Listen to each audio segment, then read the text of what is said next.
Hello, all. Welcome to this afternoon's ramble. Let me just get rid of that. Get rid of this as soon as my screen lets me. There we go. So I hope everyone is doing all right. Just thought I'd jump on after Wesley Crusher, and I'll get this out into the main chat here so people can come up and say hello.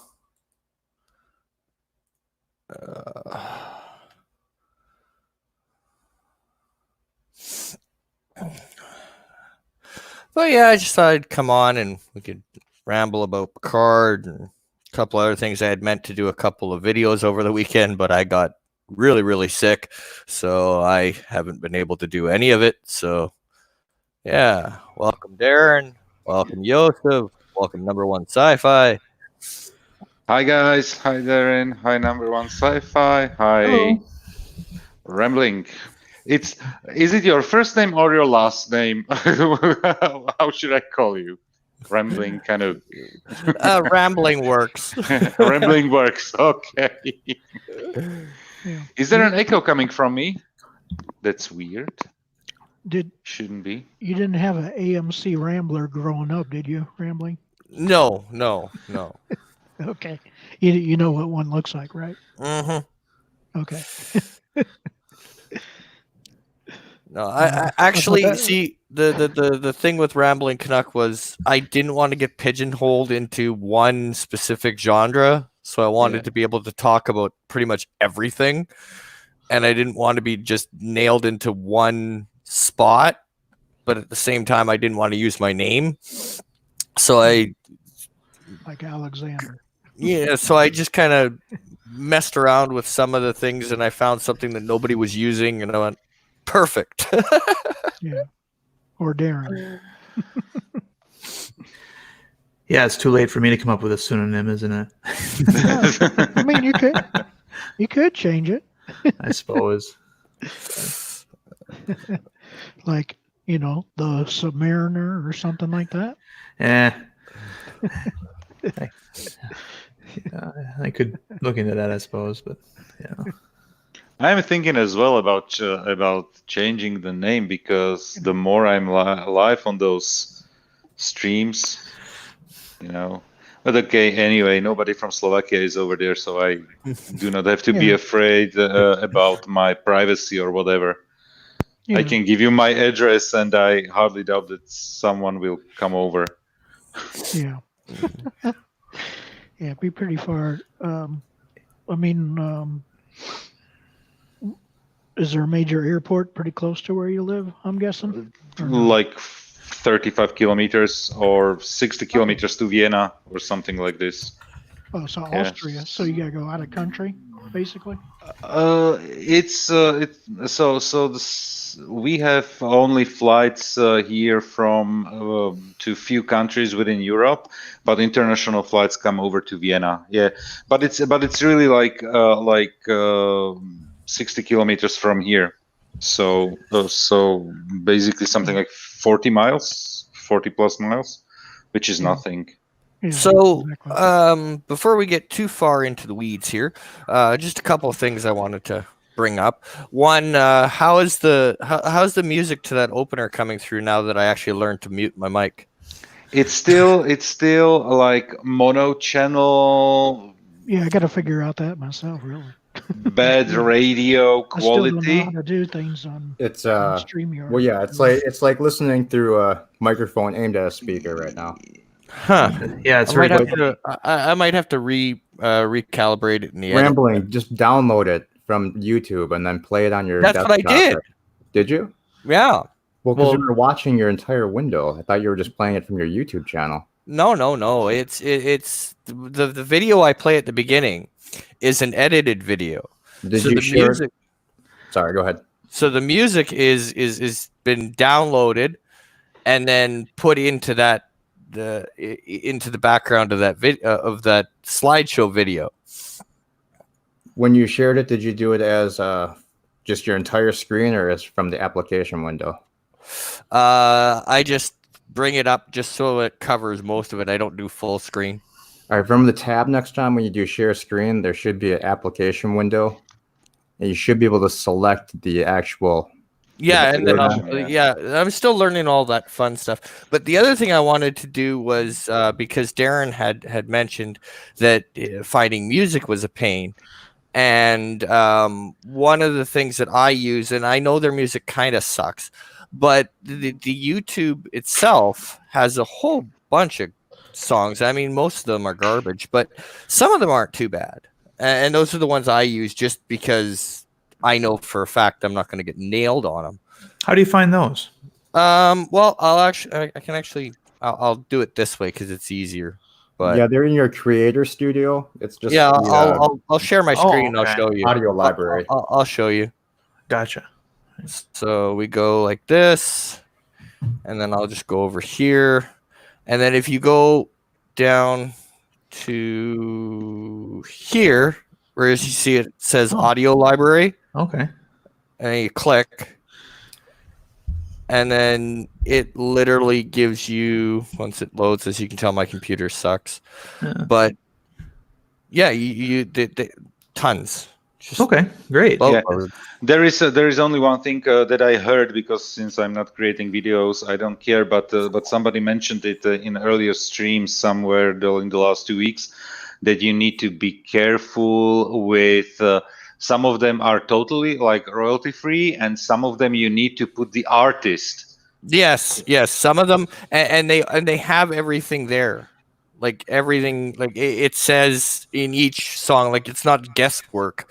They actually have the little clip note. You must put this in your description if you're going to play this song. Okay. So then you Cool. just copy and paste it, and then just throw it in your description. But I don't know. I mean, some of their songs are kind of corny and kind of stupid, but I don't know. I just find it safe and easy. Yeah, I mean, sometimes all you need is just something in the background that's playing, so that the little tiny, and because I'm always worried about my audio levels and my, I'm trying to figure out how to make my audio sound better, and having a bed music, underneath your narration is a nice way of hiding a lot of problems, like the truck that rolls past your house, while you're recording and things like that. You have the luck that you have a great voice and actually a very good mic. Oh, thank you.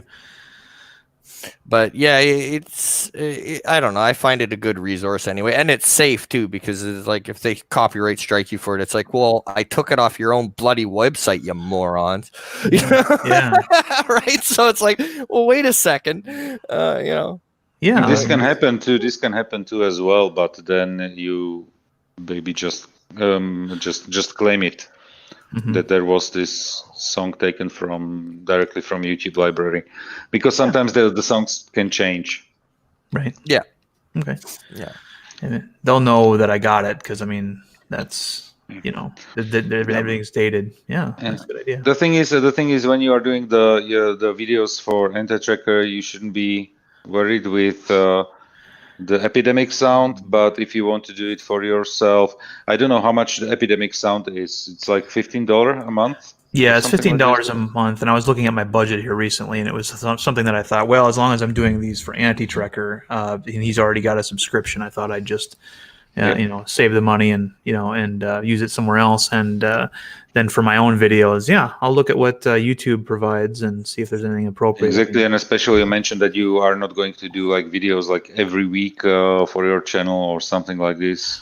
Yeah, once a month. So then it's really like money thrown out of the window. Yeah. But the other thing I have to do is I have to send a thank you to Birdo Prey 5, Anti-Trekker, and Trek Yards for yesterday. I was pleasantly surprised to see Trek Yards throw a shout out to my channel, and I actually got to the 90 subscriber level. I'm almost at 100, so I just wanted to send a thank you to all of them for continuing to mention me. None of them is here. No. Captain Foley is on a shopping spree or something. I watched I was his live video. I've seen that. Yeah, but I just thought I'd say thank you, and it's I always believe it's always good to thank people who get you where you are. So exactly. Is Cinnabon in the stream? Excellent broadcaster. Yeah, you're here. Okay. Since there's like no picture or something. Yeah, I'm trying to fix he's that. he's showing off that he can use XSplit and I can't because it crashes my computer. I'm working on it. Birdo Prey is in the chat as well. Hi, Joe. Hello, bird of prey.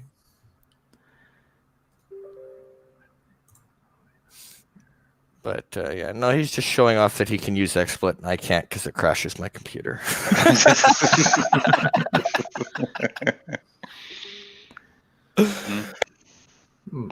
I was thinking as well about starting with some videos and stuff, but I just don't have the time because basically when I'm on YouTube, I'm unwinding from the whole day and everything, and it's really sometimes even hard to think about what I would like to do. Yeah, well, for me, it gives me something to do because you know, as I so classily put it, 3 years ago I was medically retired, so this gives me something to do. Yeah. I made a video one time, spur of the moment, that I haven't uploaded because I just decided not to because it was done in anger. I'd come back from work and I stopped at Taco Bell and there was a woman in the in an SUV in front of me who spent about 15 minutes trying to decide what she wanted from the menu there, and I'm like, the drive-through is not for you. The drive-through is for people who know what they want, and that menu is only there for last minute. Okay, and I'll take this side order with that. It's intended to be a very quick way of getting your food, and if you go in there and you don't know anything about the menu, or you've never eaten there, or you need to know if there's animal products and something, you go inside.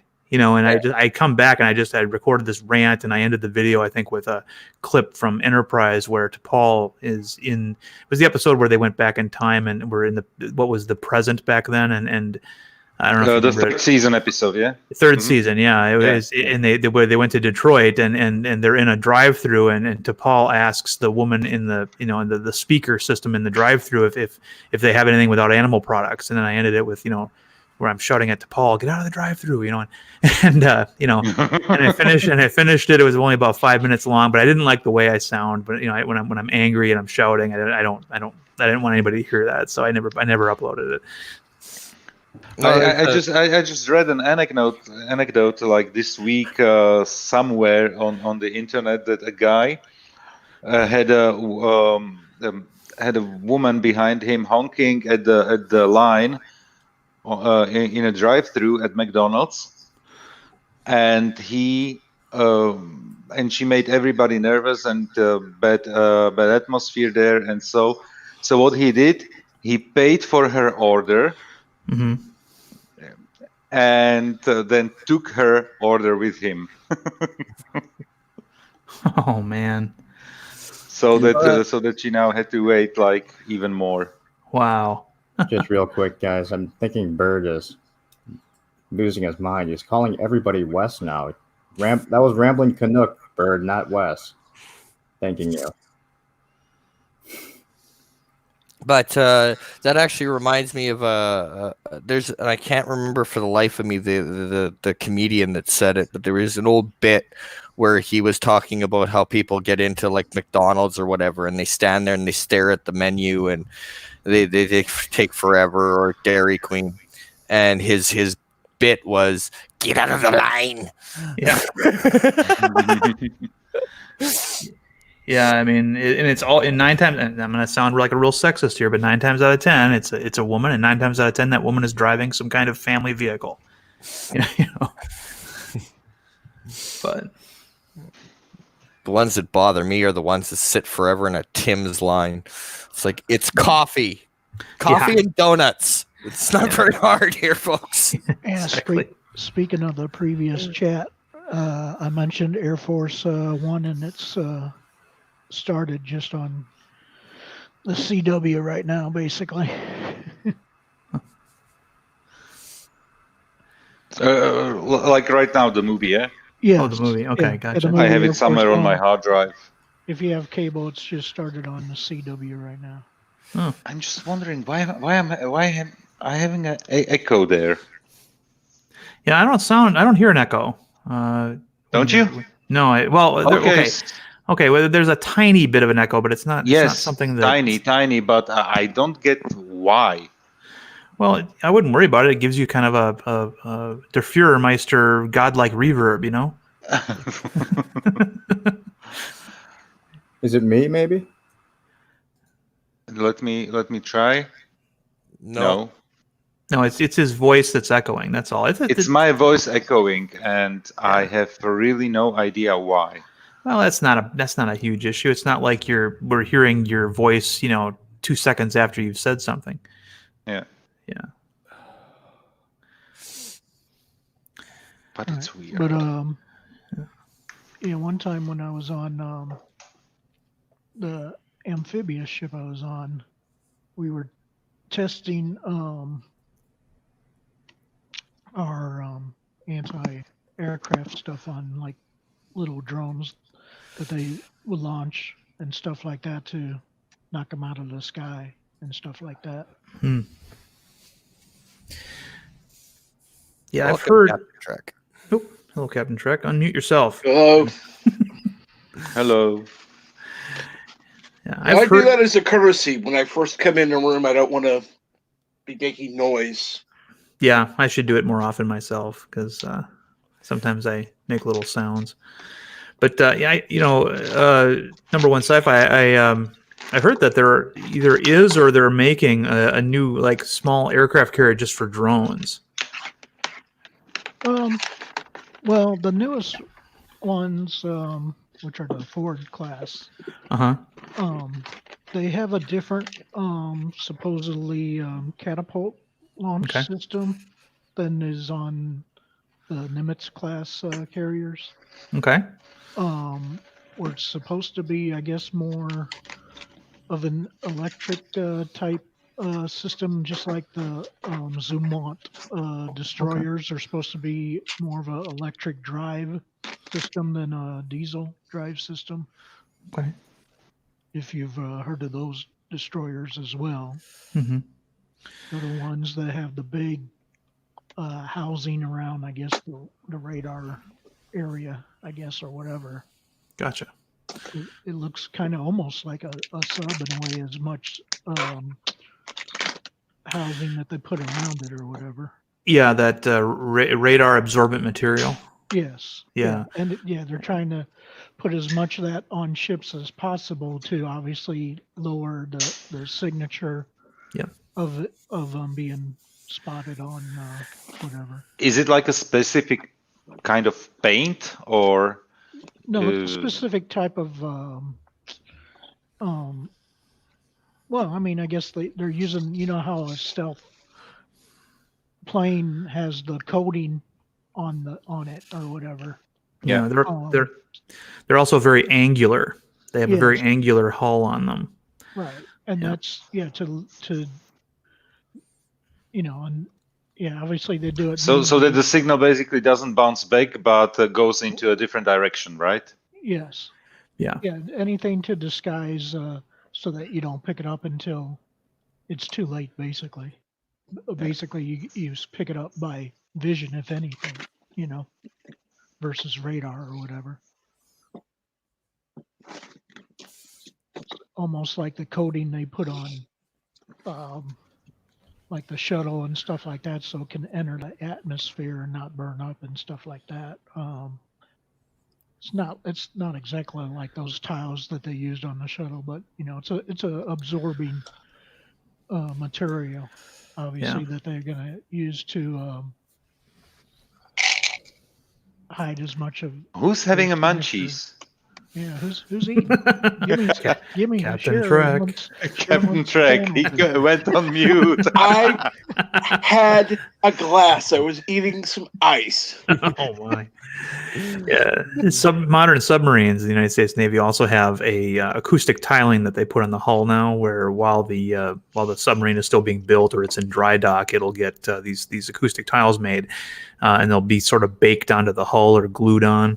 It's a process that's very similar, and it's kind of interesting because when you walk onto one of those boats, you can feel your feet kind of sink in a little bit, because they're designed to. It's on the inside, like on the inside. No, it's in the exterior of the hull.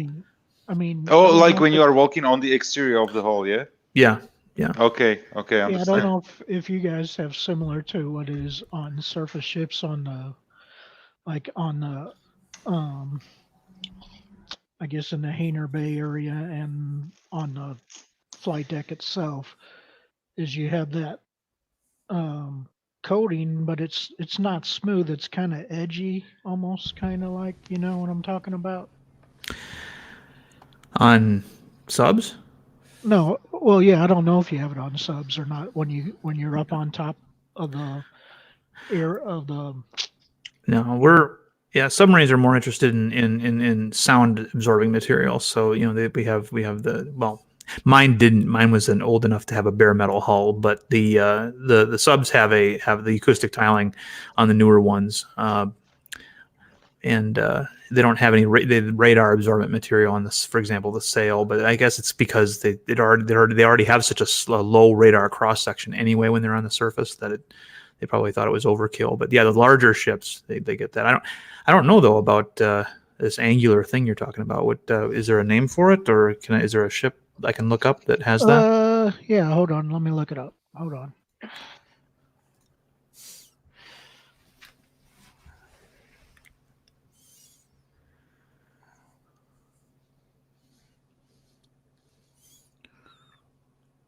There should be something like they had in the Avengers, like the cloaking device. They had the retro reflection panels on the flying aircraft carriers. I thought that was kind of neat. And then I think it was in Iron Man 3 where the little kid that's in that movie suggests that he make a suit that has that, and he goes, "No, that's not a bad idea." And then they never do anything with it. Okay, That's the zoom wall right Yeah. there. Yeah, You see the big housing on the back part of it there? yeah, How that's all encased there? yeah. Okay, yeah, That's that's off the Wikipedia page, so it's not like I'm posting classified information. Oh no, yeah. Yeah, a lot of people would look at that design and say, it looks like it was designed in the 70s or something because it's so angular. It's like a lot of people don't realize the styles, come and go, and then they sometimes come back, all based on necessity. And yeah. It's kind of weird because it doesn't have all the like cool little features on it, like railings and things like that. That's a close up more of, I guess, when it was being built. Yeah. When you look at the latest Tesla design, it's as well all basically in this sharp design. Yeah, Tesla makes some good looking cars. Yeah. I wish they made gas powered ones. I think that goes somehow against their philosophy, but yeah. Well, you're doing a good job when you can make, because your electric car look cool. It's like before they always had the electric cars that looked kind of like, all of the electric car designs they were put like a few years ago on display as concepts. Mm-hmm. They all looked like toy cars. Yeah, they look like something a dork would ride or drive. And now they were tiny. Yeah, but Tesla figured it out. They're like, okay, let's make one, but actually that makes it, make one that looks like something that somebody might actually want to drive, and you'll have some success there. And it's a cool ride actually in those cars. Oh yeah. When they can get an electric car to the point where it's as reliable as a gas car and as convenient to drive over long distances as a gas car, then I'll probably get one. But until then, yeah. The thing is, for example, I'm thinking now that the next car that we should buy is an electric one, but simply because the distances that we are driving here are way smaller than the ones that you need to do in the US. Okay, and this is the Ford, the newest style carrier. Looks new. Yeah. This is the best picture they got on the Wikipedia site, basically. What do they call the superstructure that has the command center in it again? The island. The island. Okay. Yeah, that island looks actually quite minimal compared to other aircraft carriers. Yeah, it's very. I'll compare that to the Truman I was on. Hold on a sec. Yeah.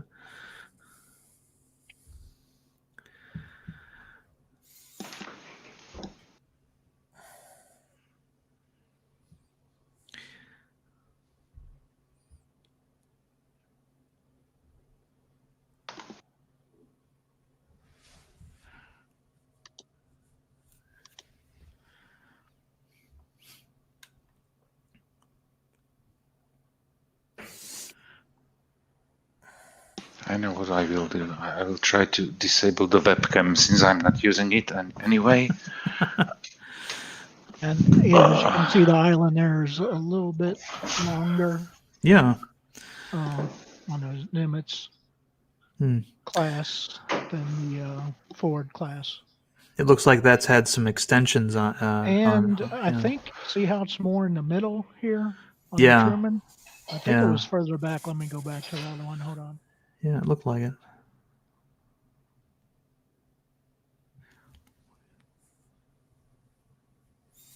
Yeah, I'm looking forward for Top Gun. The Ford's Island is back further. Yeah.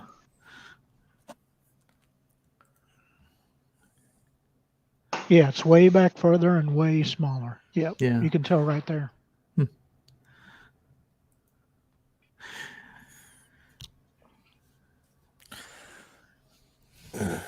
So yeah, interesting how they changed stuff, and then they were supposedly changing also the way that the plane, when it lands, I guess they have a different mechanism as well for catching the planes and launching it as far as the catapult system goes.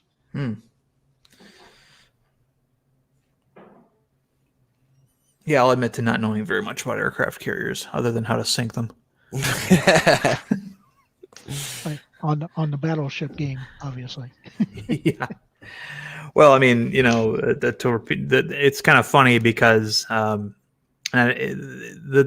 tactic that was popular when I was in was the idea that you detonate a torpedo underneath the keel, usually center line, where it pushed, you know, for a split second it pushes all the water out from underneath the middle part of the ship, and then the ship just breaks in half under its own weight. You literally break the back of the ship. Well, during the Gulf War, there was a ship, I think it was called the Vincennes, that actually suffered that kind of an attack. A torpedo did exactly that, and the crew though was able to keep the hull together long enough to get back to port, so it didn't work. So then everybody had to rethink that strategy. Yeah. But I don't know much about what a aircraft carrier is like underneath the waterline. You know, we tend to think that, you know, everything is on top of the waterline, but I know there's got to be something beneath the waterline that we can't see in pictures and things. And when I look online at what a aircraft carrier would look like in a dry dock situation, I haven't done it in a long time, but I didn't find anything that kind of indicated that there was anything underneath. You know, what I'm trying to say is I don't know what an aircraft carrier looks like beneath the waterline. If it has a hull that's sort of hourglass shaped, or if it just goes down to a point or whatnot. There's a picture of the Ford in dry dock for you. Oh, okay, there we go. So yeah, see, it just amazes me as well that ships of any size that are made out of steel can float. There's simply enough air inside. Yeah, exactly. It's spread out enough, and, you know, obviously they do float. They do it all the time. But, you know, whenever, you know, then you take a hunk of steel and throw it in your swimming pool, what happens? You know, it goes right to the bottom. You know, so it's always impressed me that they can make steel ships that float. Just even though it's a common thing, it's still, you know, I keep thinking about, like, what would a Viking say? You know, we make our ships out of wood. You know, of course they float. Wood floats. You know, so.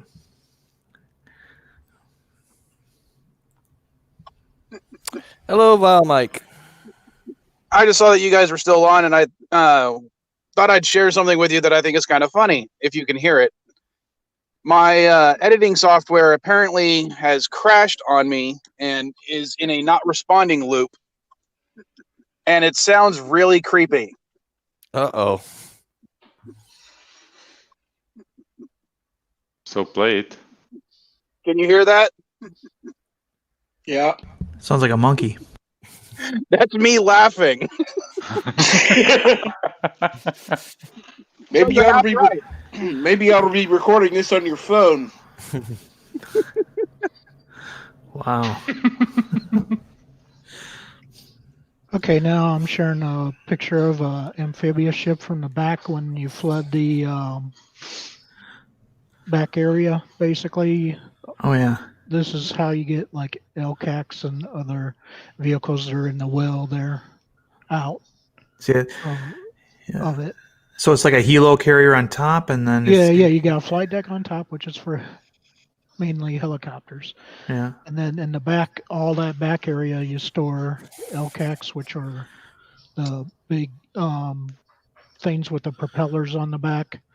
That Oh, float. like a swamp vehicle. Yeah, The big hovercrafts. Yeah, the big hovercrafts. I'll try to get a picture of Yeah, it real quick. We've got an amphib base up here in San Diego.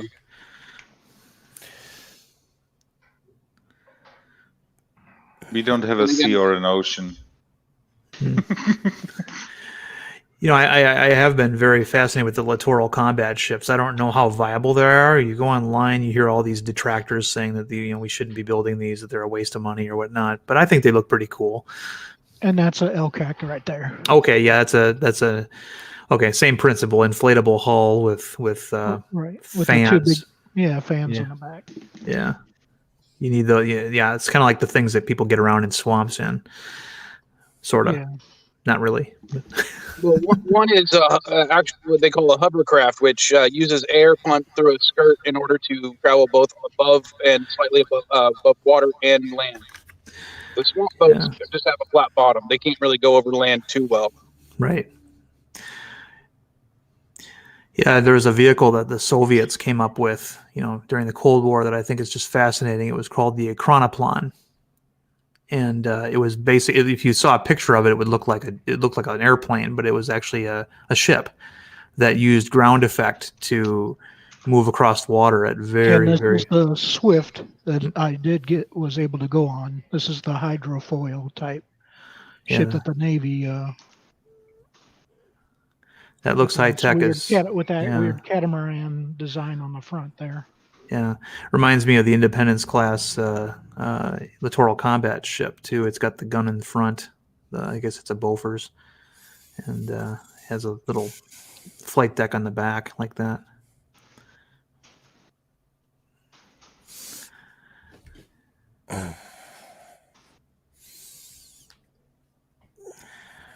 But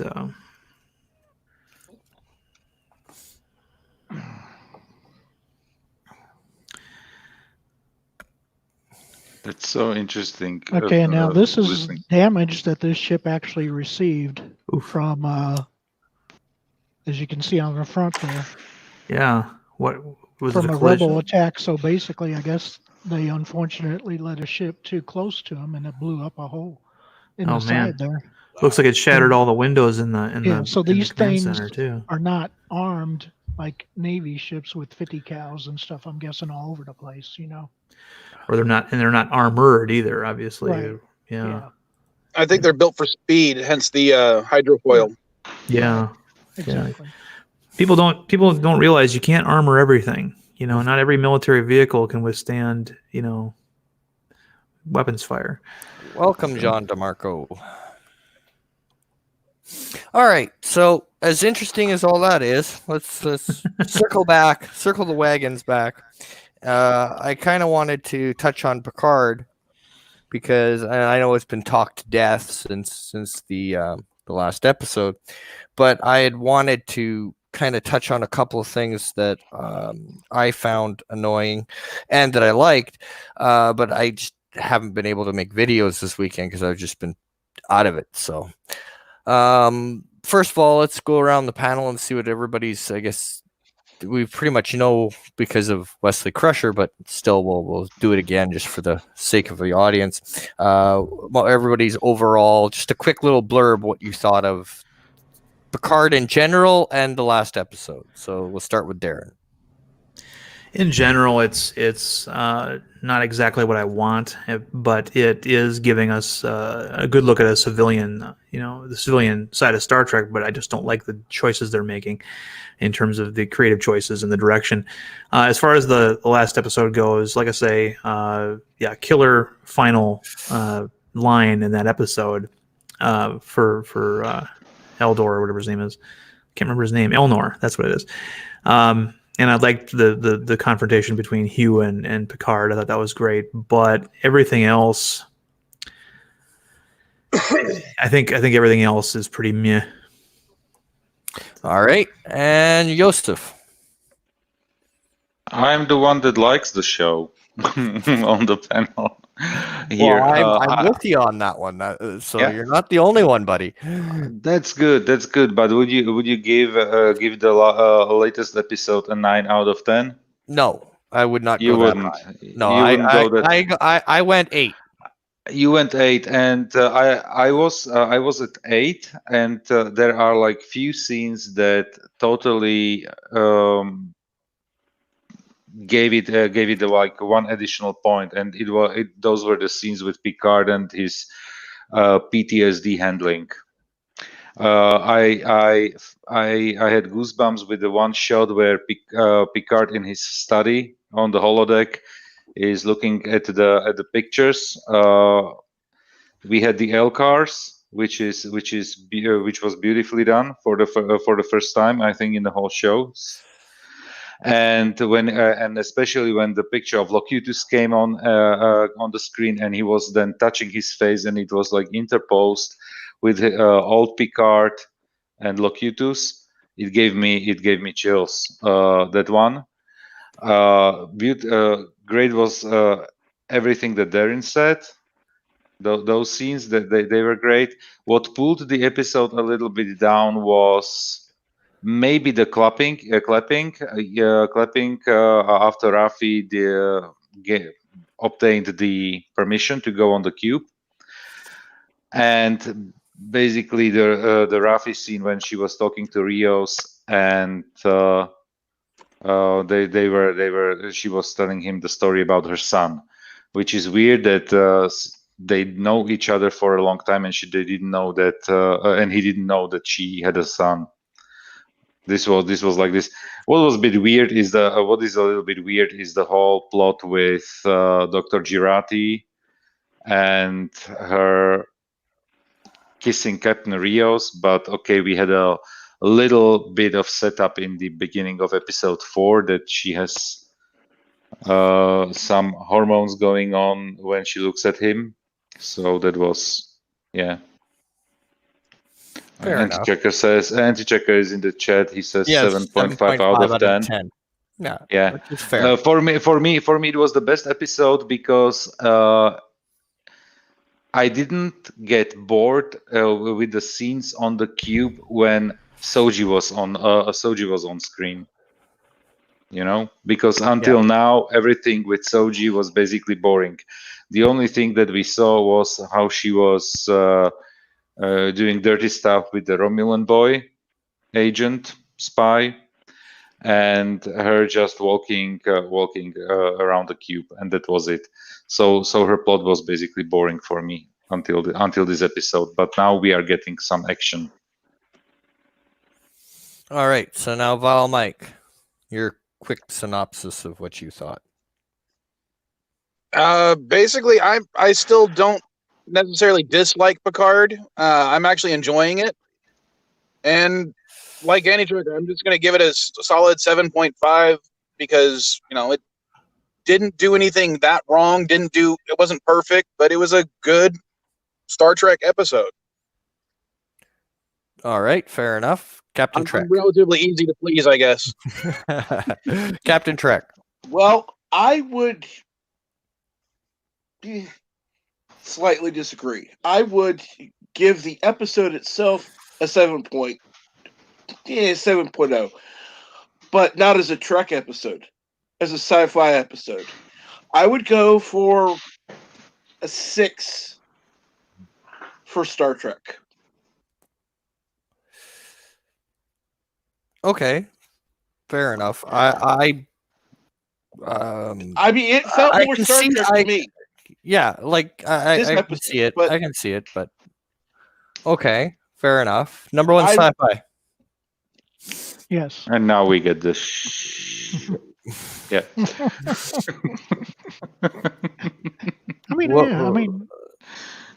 I mean, Picard's okay. That's as far as I'll go for now until this season is done. I'm not going to say it's great. It's good, but yeah. I mean, and I I like this episode mainly because of it dealing with Picard and his PTSD from being aboard, mainly, Yeah. and the ramifications of that. That to me was the best part of this episode. Everything else, yeah, is whatever, you know. I just want to say something. Oh, sorry. Go ahead. No, go ahead. The critical drinker said this, and I had been thinking it the whole time, but he's the one that actually said it. He said that Dr. Agnes Girardi character, her eyes are too close together. Oh no, here we are again. I mean, I kind of noticed that, and I mean, I'm the last person to point out somebody's physical flaws, particularly when it's something that they have no control over. But yeah, it bothers me when I look at her. Her eyes are just kind of, it's a little bit too close together, and it's not a deal breaker for me by any chance. But my jaw kind of dropped when the critical drinker mentioned that. He's like, you'll never not see that now, will you? You went there, man. Well, okay. For me, overall, I'm really enjoying Picard. I think it's a lot better than I could have hoped when they were talking about it. There was a lot of weariness after Discovery, I guess would be the best way to put it. But I think they've done well with the show. They haven't blown it out of the park. They haven't given us something that we can all go, well, Trek is back. But at the same time, it's an improvement, so I'll give them that. Mm-hmm. Now, with the last episode, there was a couple of places within the show that annoyed me, and it was mainly at the beginning. For one, I don't understand how everybody just takes it at face value that Maddox is dead and he died because his heart gave out, and not one person on that ship questions it. That annoys me. Even one piece of dialogue that says, really he seemed like he was going to pull through last time I seen him, or something. Just anything would have been nice. I did not like the clapping scene. That felt so wrong. It kind of irked me. Selfish is the right word. Yeah, it just, and that was one of the things I met that didn't feel like Trek, because Jean-Luc Picard would not do that. Yeah, it just, for me, it was like, no. That's wrong. Picard, I'd like to think, would be more along the lines of, I know that was tough, and I'm sorry, you did that for me, and I appreciate what you just did. Or just say thank you. Yeah. Yeah, or if she hugged her, if he hugged her. Yeah, or put his hand on her shoulder and went, I know that was tough. And said, thank you. Yeah, but the clapping thing was just, that just pissed me off. And it made me mad, a lot more mad than it should have. But yeah, that part of it just, But once they get to the cube and or the build up to the cube, and Picard is showing that he doesn't really want to go, but he has to. And then when he gets there, and all the stuff they did with the PTSD and his interactions with Hugh, that really pulled the episode up for me from the couple of scenes at the beginning where I was just kind of like, oh no, this might be one episode I don't like. And then it just kind of got better. And then the only other dip would be the stupid walk around the room thing that is just kind of like, this is totally what bothered me the most about it was he's supposed to be luring her into a false sense of security, right? So he's supposed to be, slowly, edging her towards telling him what she sees, and instead of, being more cerebral about it, and kind of going, it's okay, breathe, take it easy, we can get through this, just you got this kind of thing. He's pushing, and where anybody's normal reaction would be like, I'm doing the best I can, and storm off, right? The thing is, probably they did it because of the pacing of the whole scene, and plus this episode was the longest one that we had until now. It was like 54 minutes. So they did it probably. They had to cut it somewhere down. a little Yeah, bit. and I get that, but I just for me, the Yeah. end result did not match what was being said on screen. Right? He's being very aggressive. He's being very confrontational. He's being very pushy, and where that's not what he should be. He should be, being more cerebral about it, and not so, just tell me what you see, damn it, kind of thing. And so, yeah, for me, that didn't line, but Didn't come over like you described it over for me. yeah, it just Well- it just didn't It didn't work for you. I no, get it. Yeah. it seemed more what was being said and what the end result was didn't match. It didn't Yeah. add up to me. And then I love the end scene. The Yeah. way Yeah. the last line, fade to black, was just perfect. You couldn't have ended that any better. Somebody was complaining why did they how is it possible that Elrond found them? Elrond, what's his name? Elnor.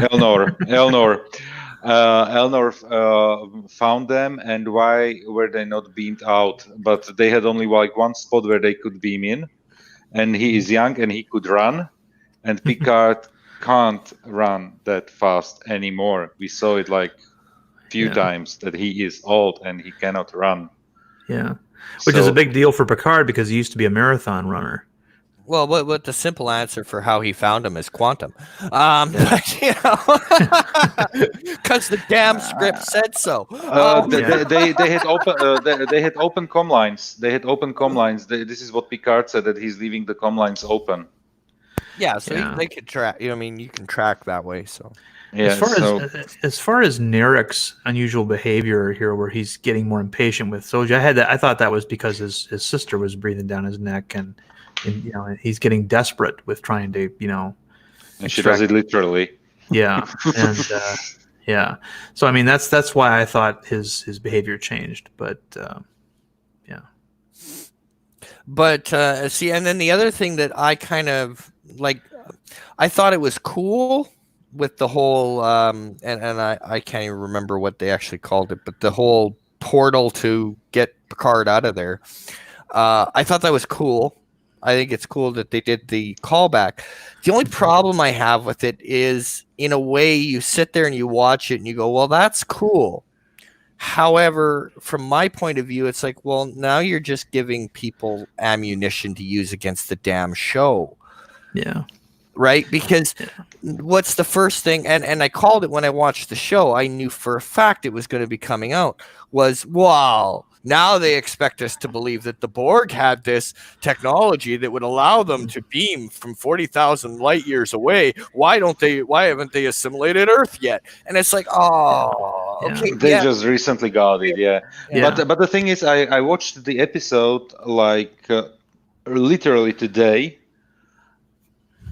And they said in that episode that Voyager basically couldn't leave the planet, couldn't leave the atmosphere of the planet because they needed the radiation of the planet to be able to do the jump, and it didn't work out because they were anti-protons building up, or anti-neutrinos, or something. Anti was there, not anti-tracker, but something was building up there in the system, so they couldn't jump. But they needed the atmosphere of the or the surrounding of the planet to be able to do the jump. And now the gate is working.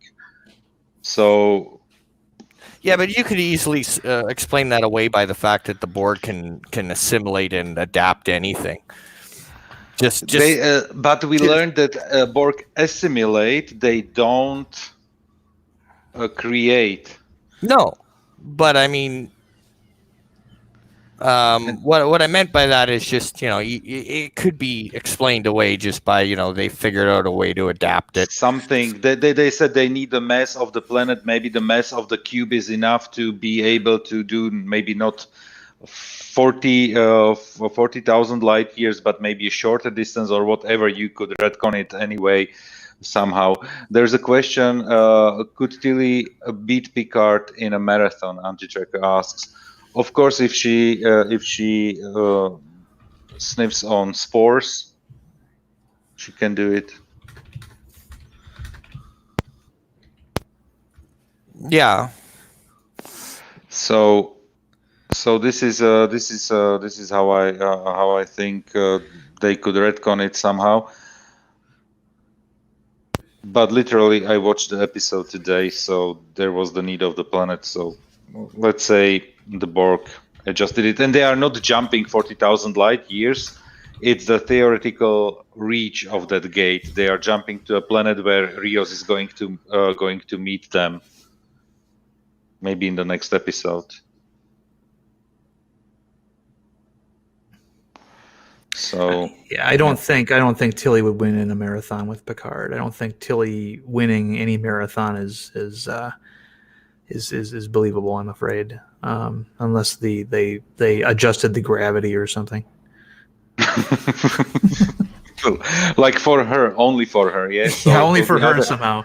Yeah, yeah. So she runs in a gravity of Mars, like 0.3 or 0.4, something like this, and everybody runs like in a gravity of, I don't know, 2.0. Maybe. Tilly has the spore power. Yeah. You know, there's this thing with like, and I think that a lot of this might come from fantasy video games where, you know, you pick like an RPG and you're able to pick a female character or a male character and there's no difference between no difference, yeah. And I think a lot of, you know, people expect that to be the case in other mediums like television and movies. And, you know, this is why we have, you know, 120-pound women throwing around, you know, 250-pound men in films as if they're the Hulk, and you know, in an MMORPG or something like that, we can understand that's for gameplay balance that's required. But for something that is a narrative where we're actually trying to watch something that supposedly is taking us to another place and whatnot, I don't buy it. And, you know, you need somebody, if you want to have a woman that's kicking that kind of butt, it has to be an exceptional woman. It has to be like somebody built like Brienne of Tarth or, you know, Nicole Bass, I guess, in her prime. Somebody like that. Yeah, did you watch The Mandalorian? Yeah, her, exactly. That she pulls it off. I mean, Gina, what's her name? She can pull it off. Yeah, Gina, yeah. She would be my choice to play, for example, like Big Barda. If they ever wanted to put Big Barda in a Wonder Woman movie, she would be perfect for it because her build is that much different than Wonder Woman's. But you know, that's probably why Xena was so Xena the warrior princess. You know, she was believable in her role. Oh yeah, because, yeah. She had the build. You know, she wasn't some waif running around, you know, in a leather bikini. You know, she had some heft to her, and so, you know, I could buy that. You know, that she, you know, and she didn't win every fight either. You know, that was another thing that a lot of people don't realize is, you know, but the trope in fantasy fiction is that the female character usually runs around in a skimpy, you know, like Red Sonja, basically a bikini made out of coins, you know, and that she's able to avoid being hit, and that is a, you know, rooted in some reality. I mean, the first ninjas were female. Why? Because women generally are going to be a little bit more graceful than men on average. There's exceptions, of course, but, you know, there's I think women, you know, are better at certain kinds of fighting than the average man can be. But, you know, yeah. So the other thing, kind of rallying back to Picard here, is in the preview for next week. Is anybody have the same fear that I do, that they're gonna off Hugh? No. Yeah, I think he's done. I honestly do. I do too. I think think he's not making it out of episode 7 alive. Yeah, they're not going to. You know, they're going to be sacrificing established characters for their new ones. You know, because their new ones are the ones that CBS owns. Because I just, well, whether that's the case or not, just from that preview clip, the minute I saw that was too soon. You just did Ichib wrong. Now you're gonna do Hugh. I don't know. But yeah, so I'm kind of bracing for impact on the next one because They're in I mean- CBS owns every single character, Star Yeah. Trek character. So Yeah. so there's no need to kill Hugh. no, there's no need to, but I just I fear that they're going to just because I mean in that scene we see him pretty beat up. And I mean, she's got a knife right to his throat. Yeah. And it's like, oh no, don't do this. You just got rid of Ichib badly. I don't know. I don't know if it's gonna be able to take two major deaths like that. Hmm. It reminds me of an action figure line. We had two major deaths in one episode. Yeah, the whole situation reminds me of an action figure line, like Transformers the movie. Half the characters you grew up watching got killed in that movie to make room for the new line of toys, and it seems like that's what they're doing here. Anytime, I mean, I'm surprised that they allowed Seven to not die. That this idea that maybe she will come back later is kind of a nice one. I but think that would put the fans in a total outrage. Yeah, Right. you Yeah. can't off Seven. Well, Yeah. see, and what that reminds me of too, kind of to a degree. I think it was The Expendables 2. Mhm. As dumb as those movies are, I'm not defending them. Just a disclaimer. But I think it was Expendables 2. They start out by the build up to the movie was that all these high end wrestlers were going to be in the in the movie, and within the first like 5 minutes of the movie, every one of those names are killed off, and they Yeah. start off with this Yeah, other because they cast, are right? wrestlers, they are not actors. Yeah. So Yeah. within like the first 30 seconds of the movie, every one of those guys are like killed Well, off. Well, wrestlers are actors, but they're not. The stars Yeah. are the stars. It's kind of like, Andy Drucker talks about this once in a while. He talks about how much better First Contact would have been if the character of Ben Sisko would have been on the ship instead of instead of the black woman character. And I'm thinking, yeah, that'd have been great, except they never would have done that because it's a TNG movie. I mean, the other actors would have been enraged if a character from a current series like Sisko was in their movie. It was their turn to shine. Yeah. I get why Lily was there and not Cisco, right. because when you just think about it from a perspective of somebody who doesn't know about Star Trek or doesn't know Star Trek that well. Lily was there, the character for basically in the same position as somebody who is sitting in the cinema watching the movie, Right. having no clue. So she was the audience of the normies. Yeah, she was the exposition target, is what she was. Exposition target, exactly. But yeah, I definitely fear for Hugh. I mean, I don't want him to go, but I don't know. I have a feeling they're going to do it for shock's sake. Mm-hmm. And I think that's going to be maybe a line too far if they do Yeah. go that far. Yeah, But- the Icheb scene kind of set a precedent now, and so I mean, if they do kill off Hugh, it'll feel like Icheb all over again. Yeah. And that's why I don't think they will, but they certainly could. I mean, they better not introduce Molly O'Brien and then kill her off. I'll be really upset. Well, and John DeMarco says in chat that he's a little bit worried about Riker, and I wouldn't be, because I don't think because Riker's going to be, probably just the person that Picard uses as a soundboard, Mhm. and and then gives him the rah speech, and then Picard carries on. Yeah, I mean, we all want those characters from all these other shows to have had happy endings, right? And when the show comes along like this one that shows us, oh no, they didn't have, Seven didn't have a happy ending. We all assumed she would be, living on Earth with Chakotay on some ranch somewhere, maybe, and exploring, humanity. instead of being this, anti-hero out in space. We wanted better things for each of as well, and here, and so a lot of people are going to be upset if their characters that they liked in particular, it turns out they didn't have happy endings. Elnor Bunny, welcome. Hey. You guys, I was kind of against it at first, but do you think that I'm kind of starting to think that would actually be better if they do kill Picard at the end of the season?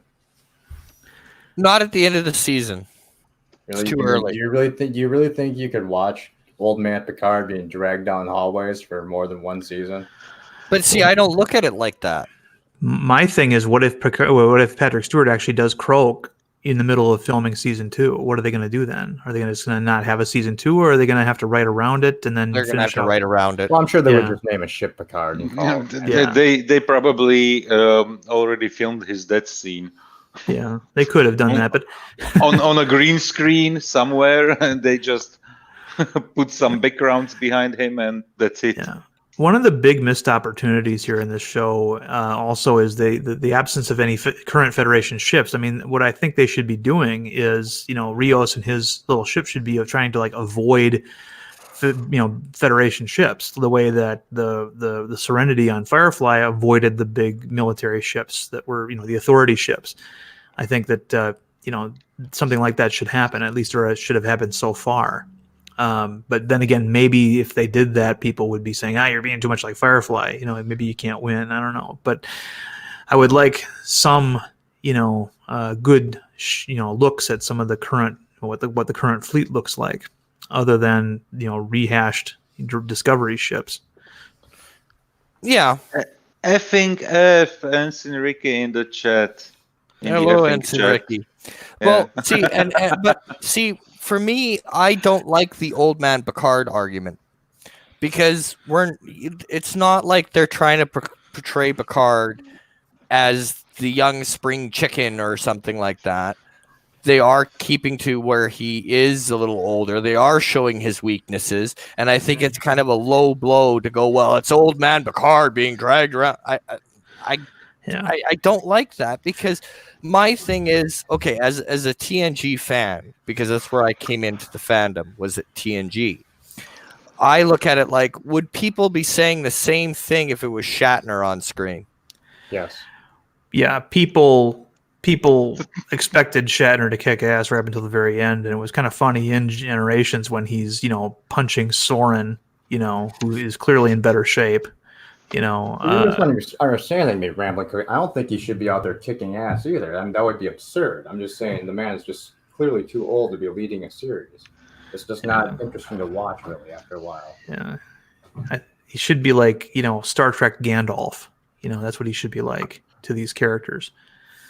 Right. But at the same time, we yell and scream that we want the original characters back, and then they do bring them back, and it's, they're too old, and blah, blah, blah. And it's like, well, pick one. Right? Well, I was one of the people that didn't care, because everybody was like, where's Beverly? Beverly is 70, or the actress is 70. Yeah. Right. So I mean, like, I think what they've done with Picard is great. Now, if they would have come out with Picard being, able to run marathons and still be the fighting captain that he was before, what little fighting you saw him do, then you know what? I would have issue with it, because at his age, he shouldn't be able to, fight through and do that stuff. He should be shown as a little bit weaker and a little bit slower and a little bit more, age has come to, to kick him in the ass. Yeah. Everybody was freaking out in the scene, in the trailer when they showed the scene, him holding the sword. Yeah. Oh yeah. And then we saw how they solved it. Yeah. He basically threw it on the ground. Well, it still wasn't that great of a save on that one, because the Romulan did take a swing at him, and he actually blocked it, which was absurd. He should have broken his arm in like 900 places. Not technically, because technically you could argue that what he did was use the momentum that the Romulan did, which is an actual martial arts move, and it doesn't matter how old you are, you can still do it. It's more of a deflection than it is a block.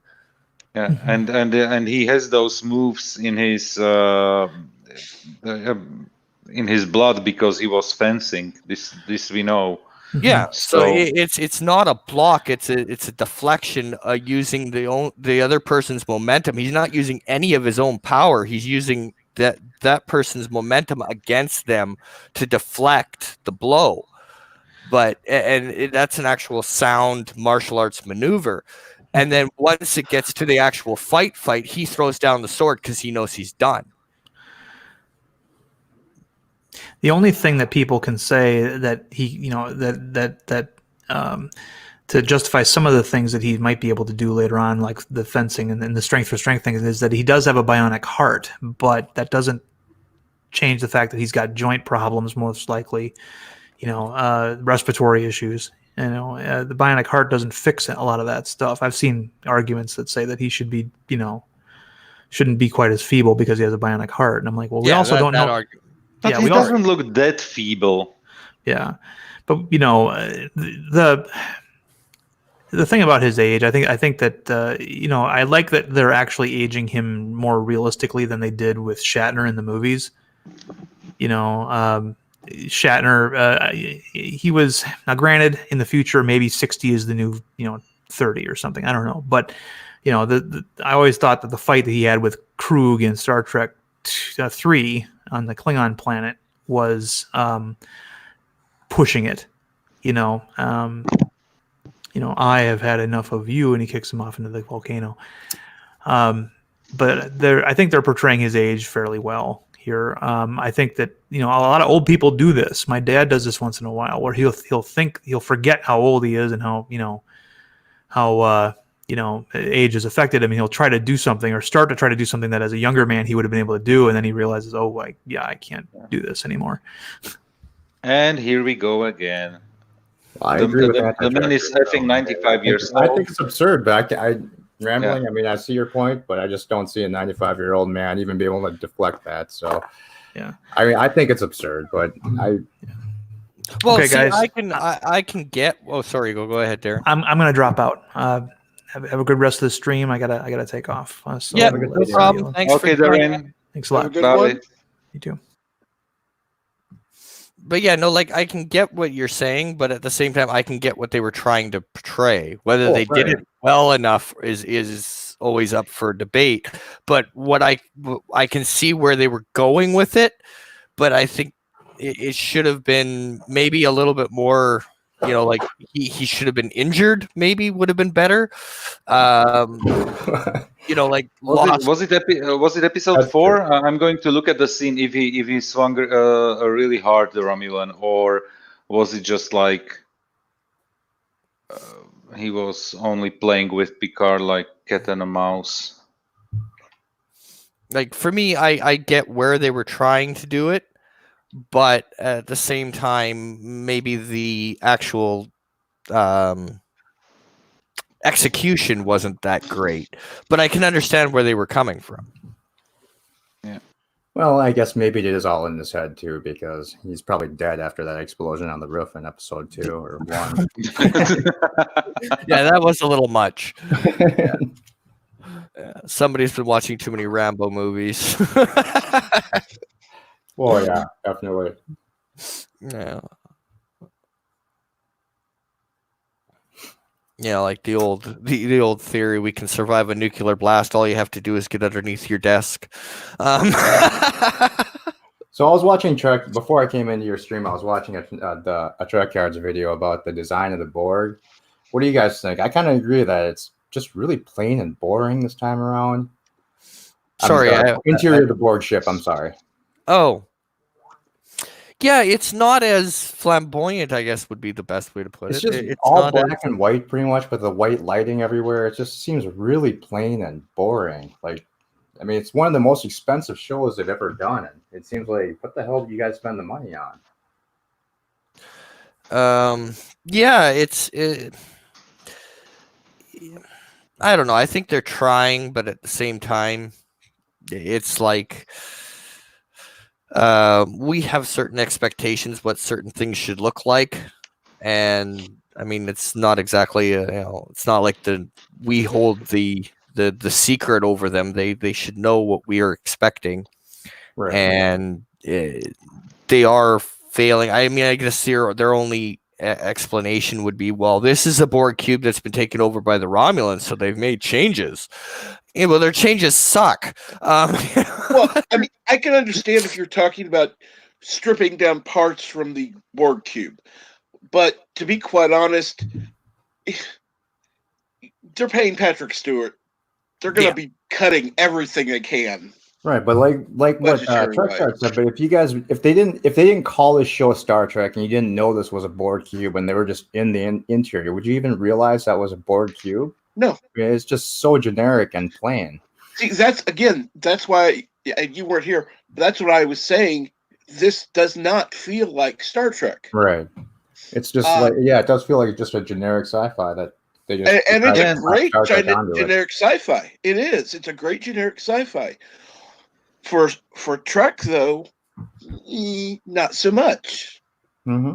I mean, it's good, but it's not as good. Yeah, but I also attribute that to, I mean, if you think about it in this frame, I look at it like it doesn't matter. They literally could do a carbon copy of the original series. They could do a carbon copy of TNG and a carbon copy of DS9, Voyager, whatever your niche was when you got into Star Trek or Star Wars or whatever the genre is. You're always going to look back on whatever you started out as the best. Doesn't matter what it is. And then whatever they do past that is never going to live up to that because you're never going to have that feeling again. It's like, here's my thinking, and I'll be quite honest, because I mean, yes, I watched during the reruns of the original series, and I watched the animated series. But see, my thinking is when I'm watching Picard, this is bleak. This is hopeless.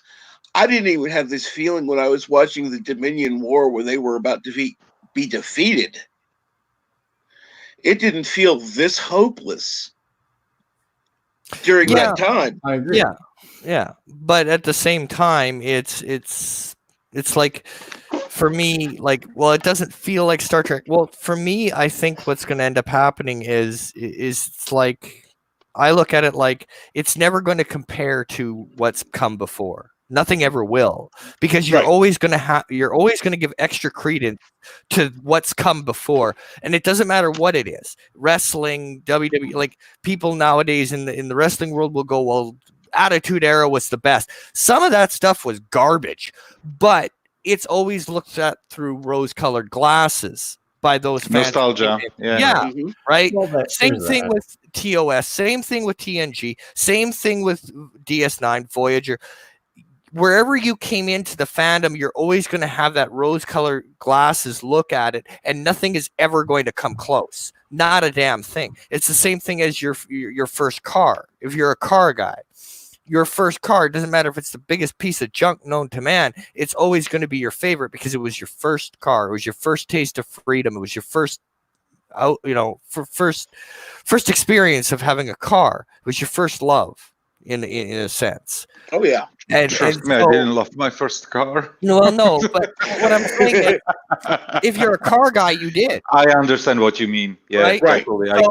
So in that respect, nothing will ever come to that. And to hold something to that kind of standard is you're never gonna be satisfied because it'll never happen. It'll never happen again. Yeah, I see what you're saying, but I mean, I would have been completely fine with this show, and I would probably like it a lot more if Star Trek's had over 50 years now of design history, and just the way the show feels. I mean, obviously they're going to update it for the new, for 2020, but just completely ignoring the entire design aesthetic of almost everything in the show, and just throwing in a couple things here for little member berries. That's just the one thing that really bothers me about the show. Well, and I would argue this too. In a way, they're screwed if they do, and they're screwed if they don't. And this is kind of being devil's advocate, but in a sense, they're screwed if they do, and they're screwed if they don't. If they bring too much, well, then they're just a bunch of hacks and they're ripping off what came before. And they're not coming up with new original ideas. Then if they don't, and they come up and they try to create all new, then they're not sticking to the Star Trek lore, and they're screwed if they do, and they're screwed if they don't. I mean, that's just the way it is. See, the best thing they could have decided is this is just in a separate universe, along with Discovery, because I mean, just from the design of the show, it's clearly what Next Generation would look like had Discovery been the only Star Trek show out there. I don't know. I think that's a cop-out. Well, not really, because I mean, when you look at the design of everything they're doing, it's pretty damn cool. Yeah, but I mean, that's the argument for everything. Well, no, it's got to be in the Discovery. Well, here's the other thing. Go ahead. Okay, let's just assume that it is all Discovery. Okay. Why not simply do some extra CGI to those? And I'm doing air quotes. And make them look less Discovery without totally redoing them. Do a different color scheme. Do a different, engine itself. Something different. So it's not a huge budgetary issue. It's just, here, we'll fix a model here and there. On the CGI model, not, what I mean. Keep this comment on the screen, please. Yeah. This is exactly like the only thing that I'm really missing is the design. Yeah. And generally we don't have Star Trek design ships. We had only like 3 of them. Yeah, including the Borg cube. I just love that argument though, because the anti-trekkers, yeah, he's right. The accuracy of Trek is a joke. But the thing with that comment, the nihilism, it's a little bit problematic here because we are comparing like 2 things.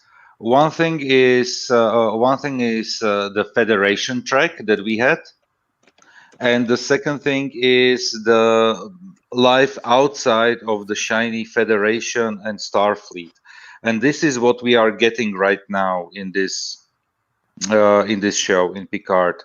We are outside. We had multiple planets or multiple worlds shown where the life isn't that rosy on all those planets. We have the backstory of Tasha Yar, where she had her surprise love-making gangs, and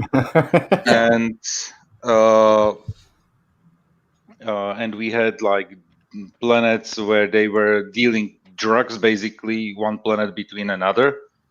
We had this whole dark world that is around the Federation and probably within the Federation borders as well. So this is where we are right now, and where Seven is doing her Ranger thing. Ricky, hey. Fuck. I'm trying to keep it PG all the time. At least PG-13 with 1 F word, and you come over and make it R-rated immediately. It's just falling in line with that newer, darker sci-fi that everybody likes. Oh, God, okay. No, we don't all like it. Well, no, but Darren, my English sucks. Yeah, I'm just talking in general. Like you said, the only family-friendly show out there right now, sci-fi wise, is probably Lost in Space. Right. I mean, that's the only show right now. That's the pathetic part. That's literally the only show you can watch with your family right now. We should have more available. And I mean, I agree. But I mean, just the way that sci-fi has went in the last 15 years in general. I mean, starting with BSG, that started like the whole dystopian era. You know what I'm saying? Like, I mean, I don't know. I mean, to me, that's where sci-fi has went in the last 15 years, and especially with shows like Dark Matter, and none of these shows you can watch with kids anymore. Technically, are family friendly. So I mean, I think Picard's fallen right in line with that. But at the same time, everybody's calling it the Expanse Light, and there are very few similarities between the Expanse and Picard, I think. But yeah, I don't know. To me, it's shaping up. They said that most of the budget went to Discovery. Yeah, So, that's what I heard. Yeah. Like So I mean, that's third of the budget or something. Yeah, it's fucking huge chunk of the budget went to the making Discovery. So they had less money to work with. Hopefully, it depends. I mean, they does show though too. Absolutely. What they do. We only see like 2 ships on fucking screen and right a board cube. You know what I'm saying? Where there's just fucking no money to put into the fucking show. You know what I'm saying? Yeah. And we have the vineyard all the time, basically, in every episode, because Picard doesn't have his own quarters. Yeah, or something. If they did or a ready room. Yeah. Next season they did like the ready room or something. That'd be great. But I don't think they're going to do anything this season. Out of what we've seen, they should have did the ready room this season, because I mean that would have been such when he looked before he went to go look up the Borg stuff on his computer that last episode, when he went to the window and actually had that same exact pose as he always did on his ready room window. I mean, that would have been a great little callback there had they made the ready room that. I mean, I would have loved to see the ready room instead of the chateau, but it says they rented the chateau, so they fucking. I know. They used it to fucking whole high in hell water. You know what I'm saying? So. Yep. But that's the problem. I think next season they might get a little more of the budget, but like as Anti-Trekker says, Patrick Stewart probably took $5 million. I wouldn't doubt it. Oh, at least. So I mean, I don't know, but I mean, like I have no problem. I think the show is good. You know what I'm saying? I don't think it's the one all end all fucking best Trek there ever fucking was, but I think the show is good. And I think it's way better than this. You know what? The fact that we know the names of the characters. Sorry, Captain Trek. I jumped there. No, go. I said that it shows that it's a way better show than Discovery because we know the names of the characters and we are talking about the characters. We are not talking about that BS that happened during the episodes, but we are really talking about the characters and what they are doing. And if we don't like something like the clapping scene, it goes once again back to the characters, and we could name all of them that were on the bridge in that one scene. Absolutely. Do it in Discovery. Go to the bridge and name everybody who's on the bridge. Even now. I still With the new 2 people they released that we've only seen like one episode of these 2-3 people that are on the cast now. You know what I'm saying? Like we've seen like they did like snippets of those like 3 officers. They put it in the main cast. At the last couple episodes of the show, and you have no fucking clue who these people are. And now they're in the next season, and we still have no fucking clue who these people are. I mean, I don't know. And that's the big difference. I said, like, big difference between Picard and Discovery is Discovery. Everybody hates the show, but Picard has fans hating each other. You know what I'm saying? That's the big difference. You know what I'm saying? The show is getting people to talk about it. You know what I'm saying? Fans are kind of divided on it. Is more than Discovery, way more than Discovery. Like everybody gives 2 shits about Discovery. I mean, most of the fans are like, there's like 5-10% of fans that like the show, whereas where there's a lot more fans that like this show, but a lot more fans are criticizing it. You know what I'm saying? For what it's doing. So I mean, and plus the nihilistic, future, I can see that happening in the future because you're talking about 20 years in the future after the Federation just came off the war with the Dominion and the Borg. On top of that, it's the Mars attack happened 14 years before this episode, so we know at least the Federation has been corrupted. That's what I've been saying. That actually would have made a more interesting show. I think just seeing what led up to all this stuff. Yeah, and we only get snippets of it because it's 40 minutes an episode, and you have 10 episodes to tell a story. But I mean, like the Federation, 14 years after this attack, obviously has been way fucking corrupted for 14 years. So we know that for, at least for 14 years since the Mars attack, the Federation's been corrupted, and that's where we are now. But even Bird, the holograms, we see a hologram in this show, but everybody kind of forgets it when Sister goes to talk to her brother on the cube. She's not there, so they do that hologram talk shit. So we do see it in Picard, and it's just I think everybody forgot it. But the first time Sister goes to talk to dude on the cube, she does the hologram teleport over, the hologram view. So I mean, it's there. They still do it, You know what I'm saying? But I just but at least it makes sense because it's 20 years after Nemesis or 18 years after Nemesis. and it looks way better than Discovery did it, because Discovery you Yeah. could kind of still see somewhat they were an apparition, not like there. This is like they're fucking there. You know what I'm saying? Like, so I mean, I don't know, but yeah, I mean, like I said, I didn't expect it to be the one all end all of Trek, but I fucking do like it. You know what I'm saying? I like it way better than Discovery. Oh And, yeah, I'm definitely. interested to see where the story is going to go so far. So I mean, like they've built up quite a narrative, and you know, just want to see how it ends, or if it doesn't. I think it's going to cliffhang. I don't think it's going to straight end. I mean, my guess it's going to cliffhang. So Since they greenlit the second season before the first one even started, it's so it's a 20-hour more than possible. It's a Yeah. 20-hour movie. The day something happens to Soji and she becomes the new Data because everything is going to be unlocked in her head from that one cell, and all the whole conspiracy will be uncovered. What happened on Mars 14 years ago? Maybe that's why she's the destroyer, because she knows somehow what happened there. I have no clue. You know what I'm saying? If they end it well, I'll be happy. You know what I'm saying? Like, if they end it where it makes sense, you know what I'm saying? I'll be happy. Other than Discovery, where it ended and made no sense. Did they actually just greenlight said, it or just announce it though, Joseph? Come again? Was it just announced or did they actually greenlight it? No, they greenlit it way before. They should start film right now. The filming right now in March or early April or something like this. Yeah, it was greenlit before the first one even entered. Okay. it was I thought greenlit. they had It was just announced it, not greenlit it. All right.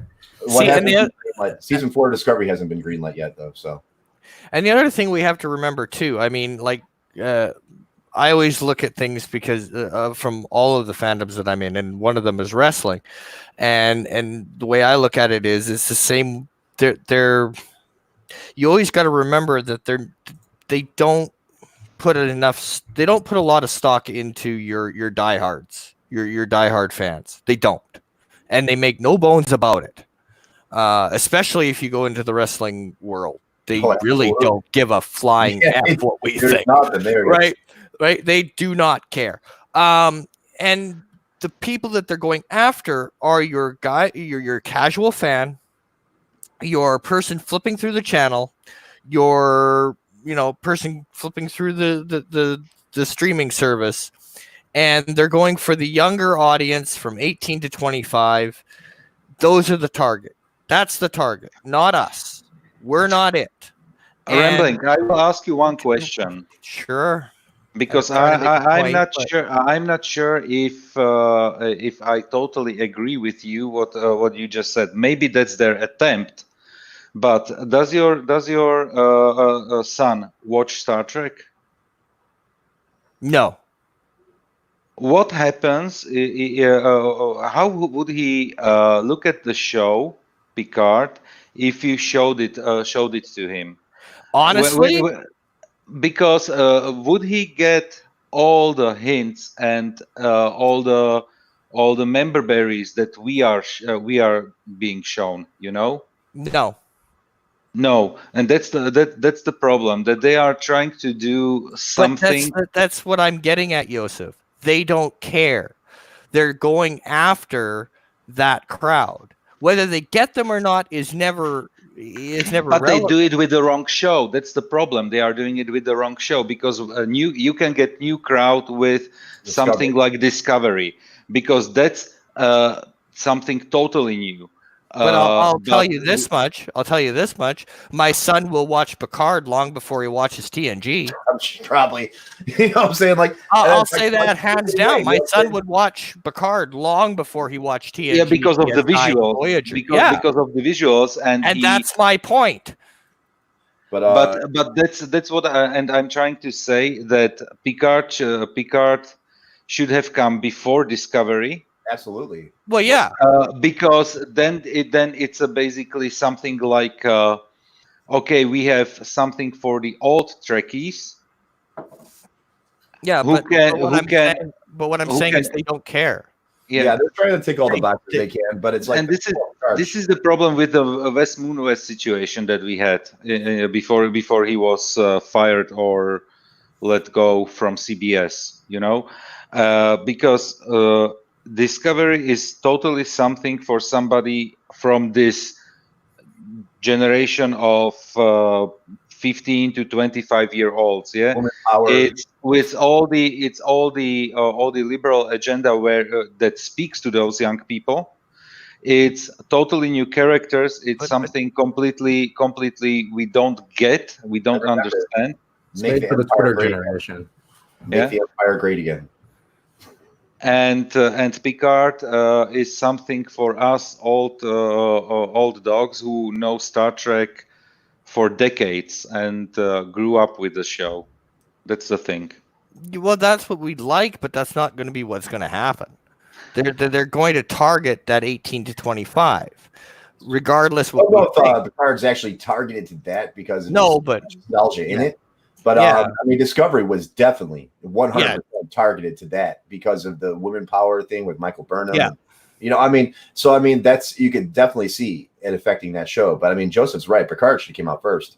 Yeah. But, absolutely. Well, it would have got a lot less flack if it did. Oh, yes. And then Discovery probably wouldn't have been that bad.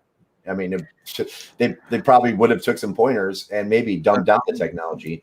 But or they wouldn't need to dump down the technology, just move Discovery in the same era where Picard is, and you have zero problems. I mean, they're guaranteed. They're going to make remove the family connection to Spock, and you have a liberal show for the youngsters. Yeah, pretty much. Yeah, but like for me, I look at it. I look at it from that perspective because for years, I mean, we wanted them to pay attention to the core, your core base. And I mean, in the wrestling world, we've given up a long time ago, because we just accept right, because we just accept that. Well, no, they're going to bring back Goldberg and have him win the title for some stupid reason in Saudi Arabia, and we're just going to like it and lump it because it means that when they do the WrestleMania, they'll have more buy. It'll be a higher buy rate. Yeah, I mean, the wrestling writing has waned, dude, over the many years it's been on. But I mean, like I said, and the same thing.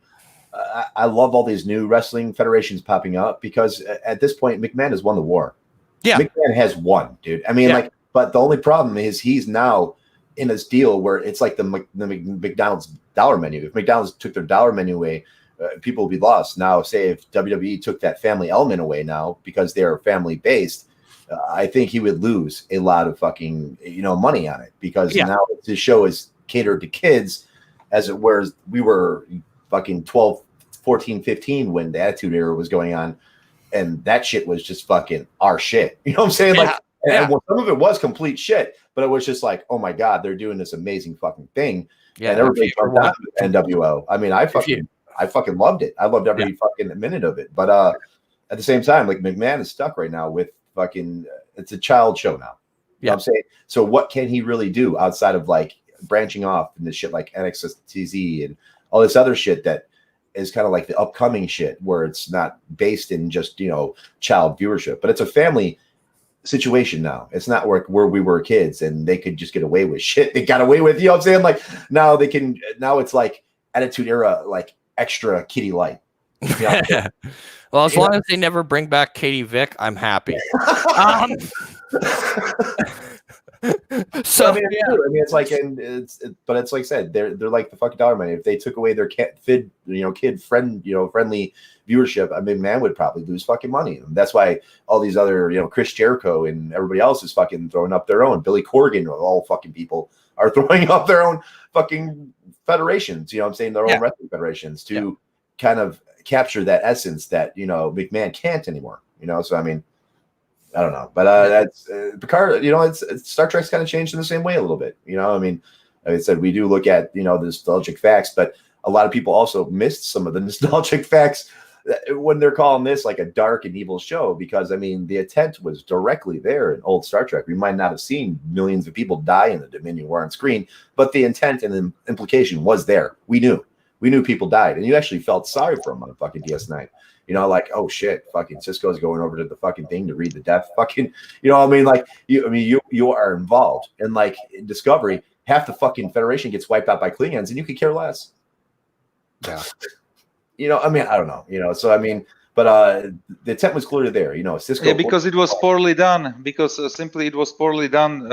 We didn't on DS9. We saw the war happen. Oh yes. You know, oh, yes. we had episodes like the Siege of AR number. 558. Yeah. So we had this episode that showed the horrors of war. But on Discovery, we had Discovery disappear into the mirror universe and coming 6 months later where everything was done. So there is no emotional connection to what happened in that period of time. And like the resolution at the last one, I'm just like, just blow it up already. Yeah. And the resolution of the whole Klingon war, what was the resolution? They went they jumped into a cave to Kronos. Came out in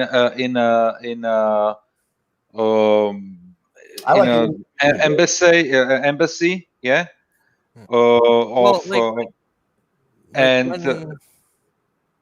Sorry, go ahead. I just wanted to finish the sentence that then we had Giorgio having sex, disarming a bomb, and the war was over. Pretty much. That's what British. So those ships were fucking that. That were all the horrors that we had from the war, and even all the Klingon threat was simply handled with the destruction of the one Klingon, the sarcophagus ship, yeah. And the only real battle that we had, like massive. In season 1 was what? Battle at the Binary Star, and it was only like, and when you look at the Battle of the Binary Star, it was just BS.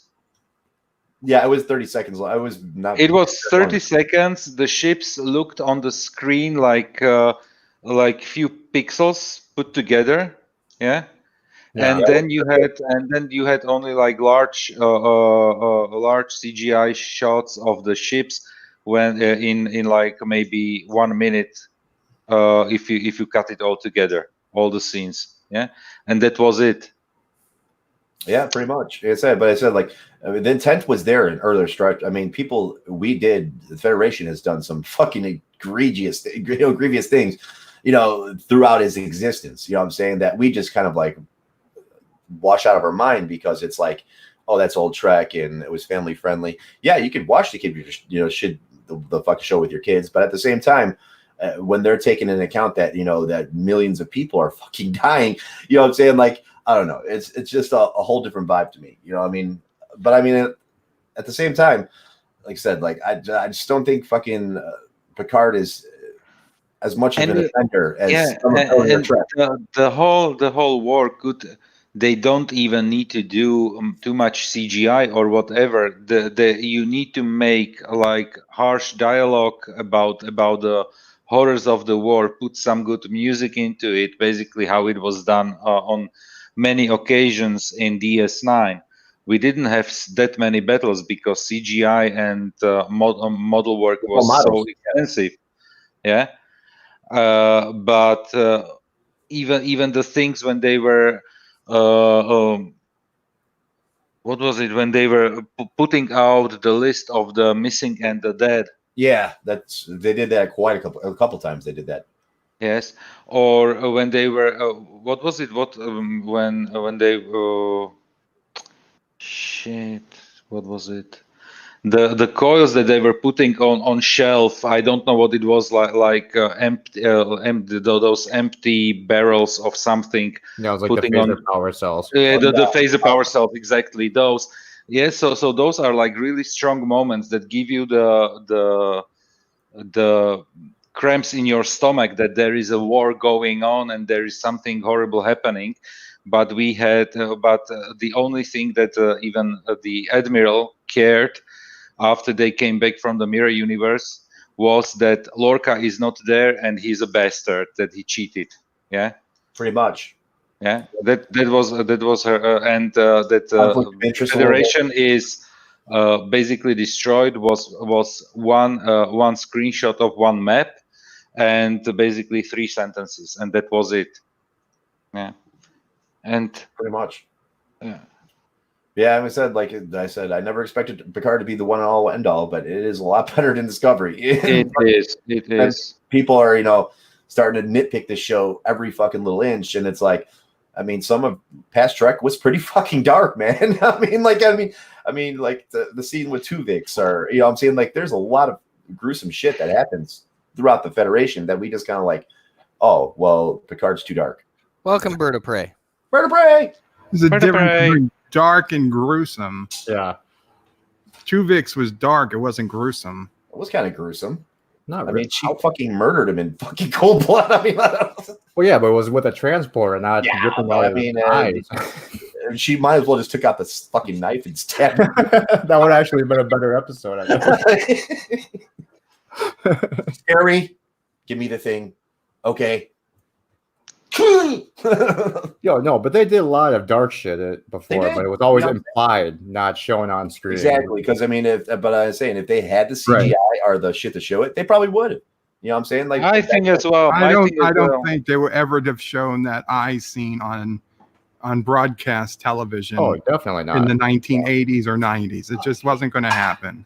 No. So even if they had the budget, I don't know. Maybe not. Because I mean, they did show that guy's head exploding. The thing is that they wanted to make so fake. Even as a kid, I was like, "What the fuck?" Yeah, well, yeah, that is true. question. When TNG premiered in the US, was it like an afternoon or evening show? Probably an evening show. I'd have to look, but they Yeah, probably. it was evening. It was Wasn't there a weapon that literally like tore off their skin first before they completely Yeah, and the one time in one episode, the most boys did where the one. Oh, that was pretty gruesome. But I they mean, did- it wasn't as bloody as what we saw happen to 7 of 9 to Jabazel or But for Jazel. me, For you know, Jazel. that is. I mean, yeah, it wasn't nearly like that. It was only scary because he told us it eats you from the outside. Mhm. So Well, from I the mean, inside yeah. out. That's the most toys. The one dude that wanted to collect data as a toy. Yeah, He exactly. had that So gun, and the gun was, eats you from the inside out, but he shoots the bitch at the end with it. You know what I'm saying? right. Yeah. But yeah, I mean, it's kind of gruesome. I mean, I've got it in slow mo. There's a big ass hole through the fucking bitch's chest. Right, but you're not seeing blood dripping out. No, because it vaporized her more or less. So, but I mean, conspiracy. I mean, there's a lot of blood in conspiracy. There's episodes scattered out. Like there's an episode called microorganisms. Wait, no, it's the microorganisms or phantasms in TNG, where they're going through the bridge, and everybody, when Worf grows the fucking venom sac and he fucking transmutates and spits in Beverly's face. Oh, that's right. Yeah. Oh, that Genesis, yeah. And they're going through the fucking bridge, and fucking their dudes tore the fuck apart, like slashes across her chest, fucking blood, and it's like, it's light, but it's there, you know what I'm saying? You see the fucking enemy, there's blood there, you know what I'm saying?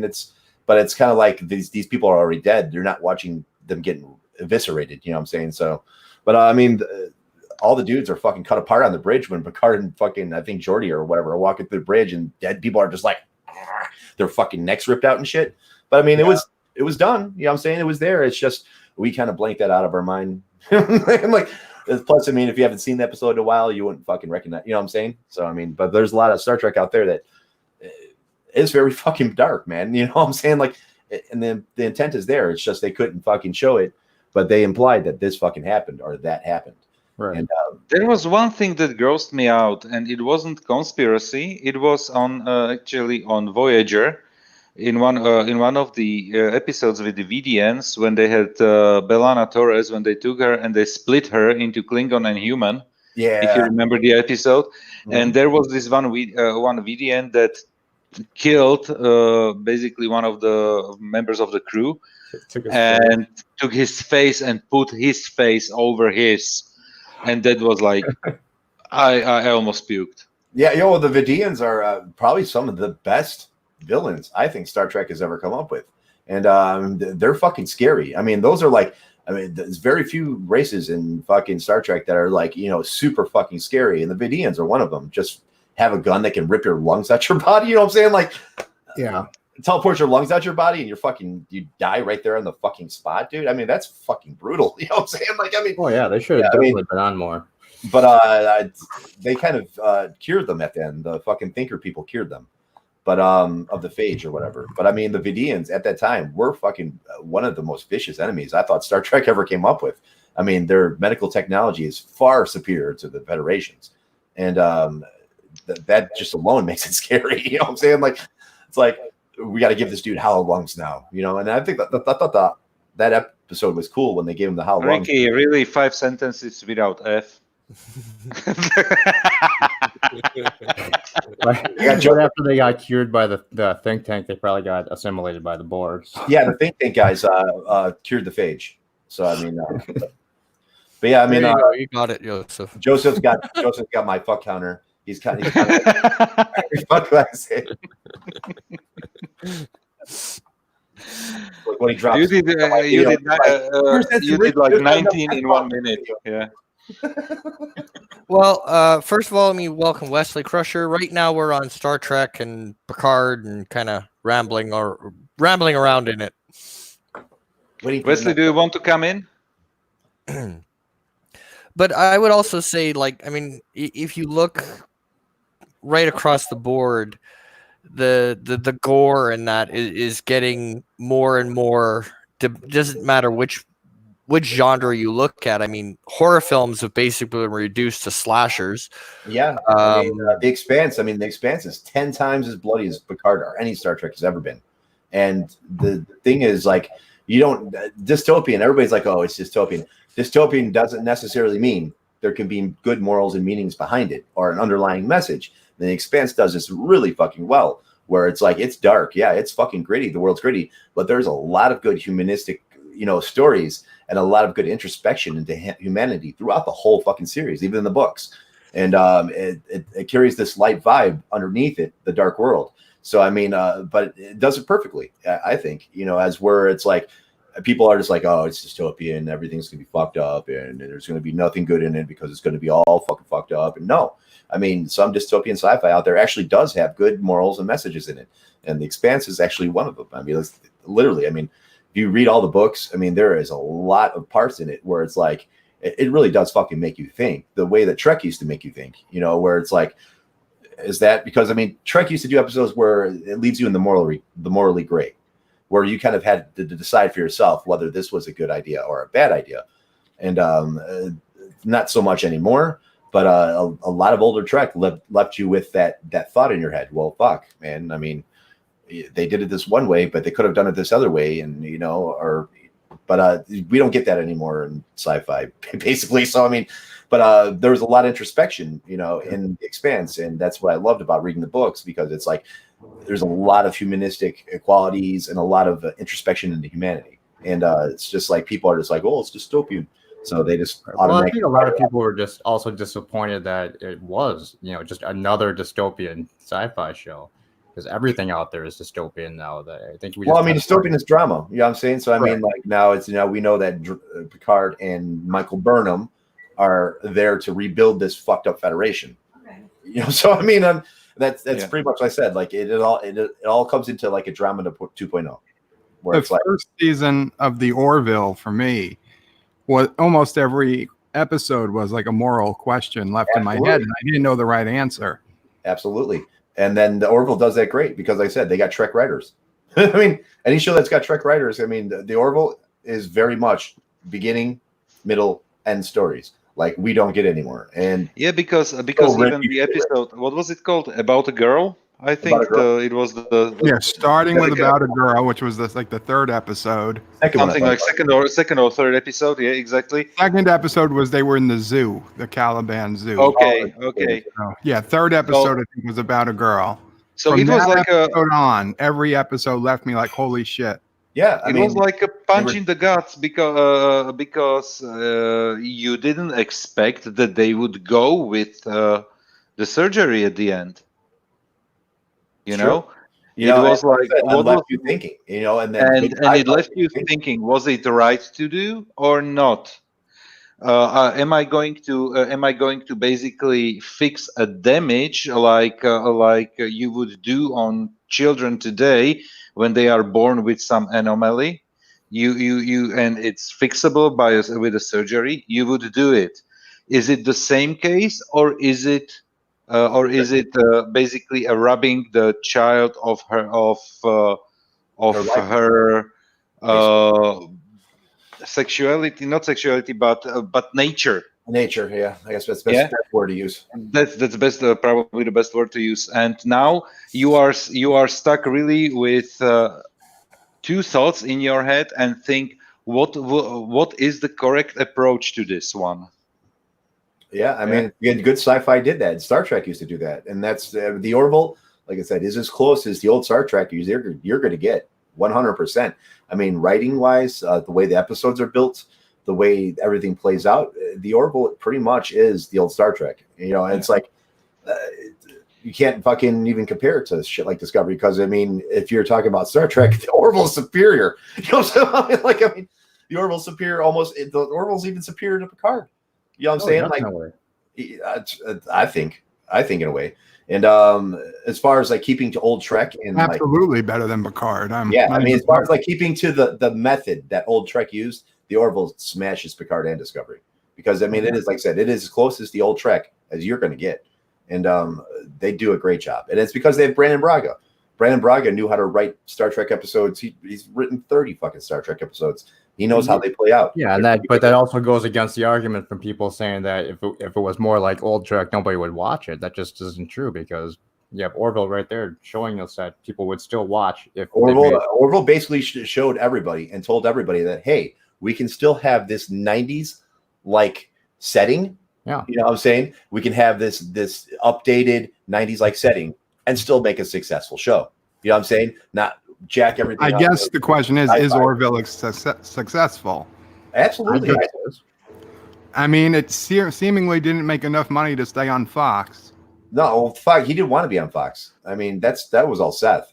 Seth tried to get out of Fox. Seth tried to fucking buy. Yeah, he hates Disney with a passion. Yeah, he does not like them, and he does not like being the thing he wanted for the Orville is because you have to commit to a certain amount of time to tell a story when you're on fucking network TV, especially Fox.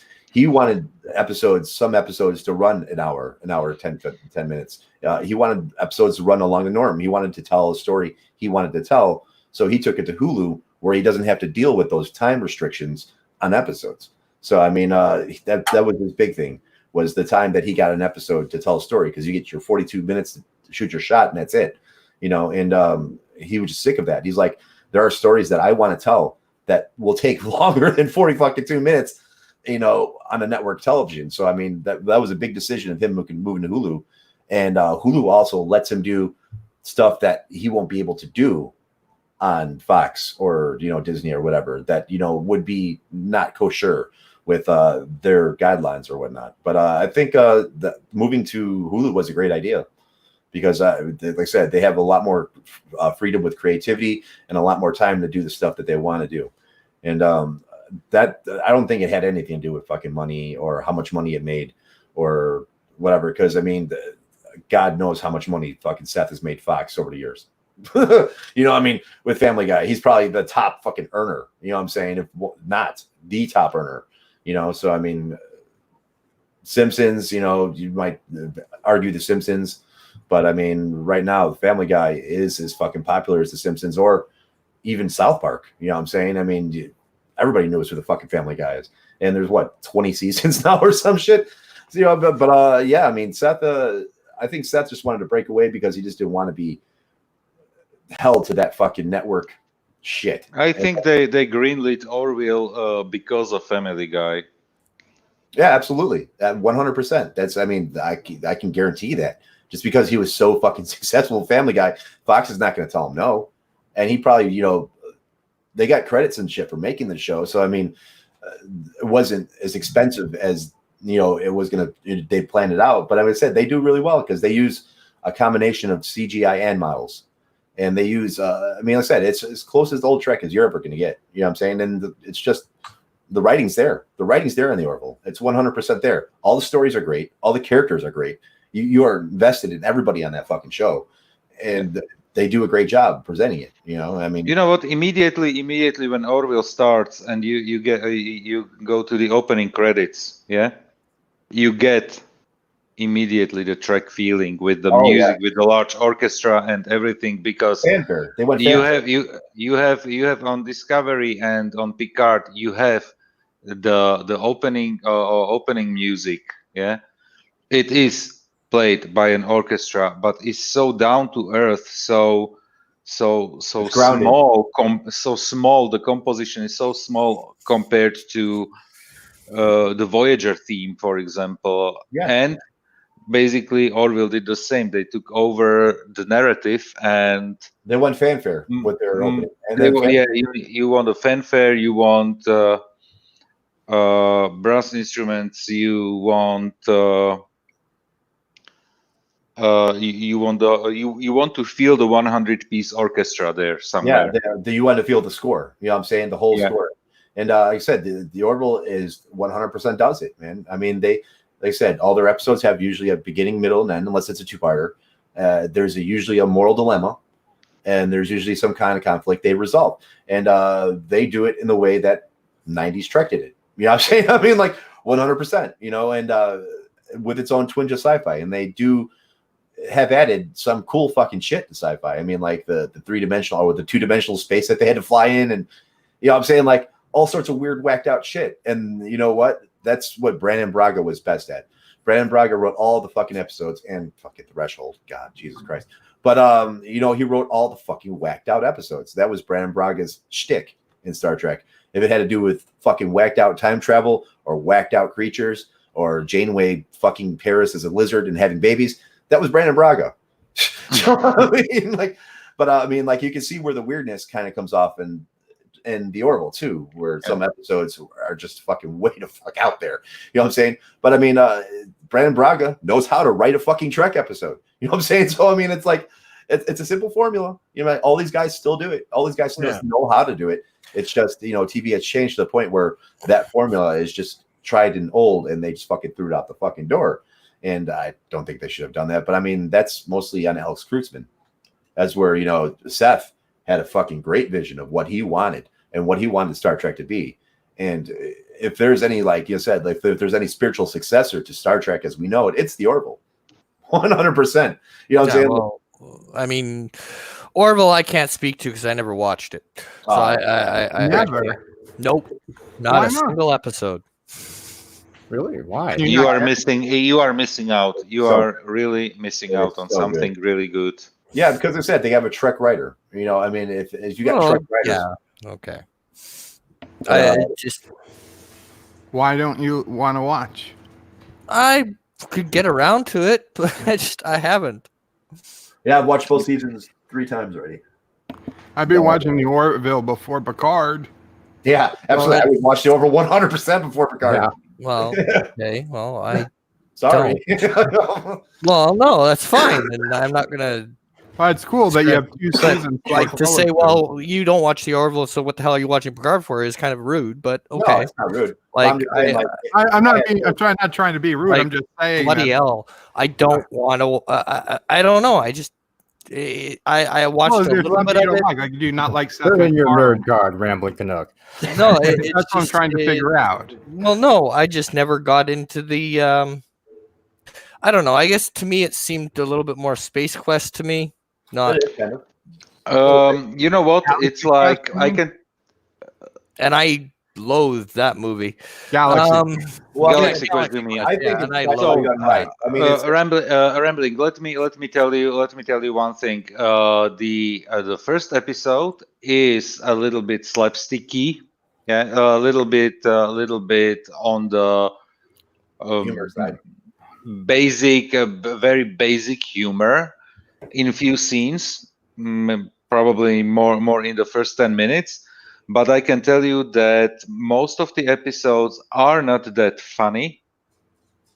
Like, to me, I look at Orville. I look at Orville in the Star Trek world like Star Wars fans look at Spaceballs. No. To me, it came across. It looked like it from the trailer, but it it definitely came across is as not. just a smack, and we're gonna make fun of it now.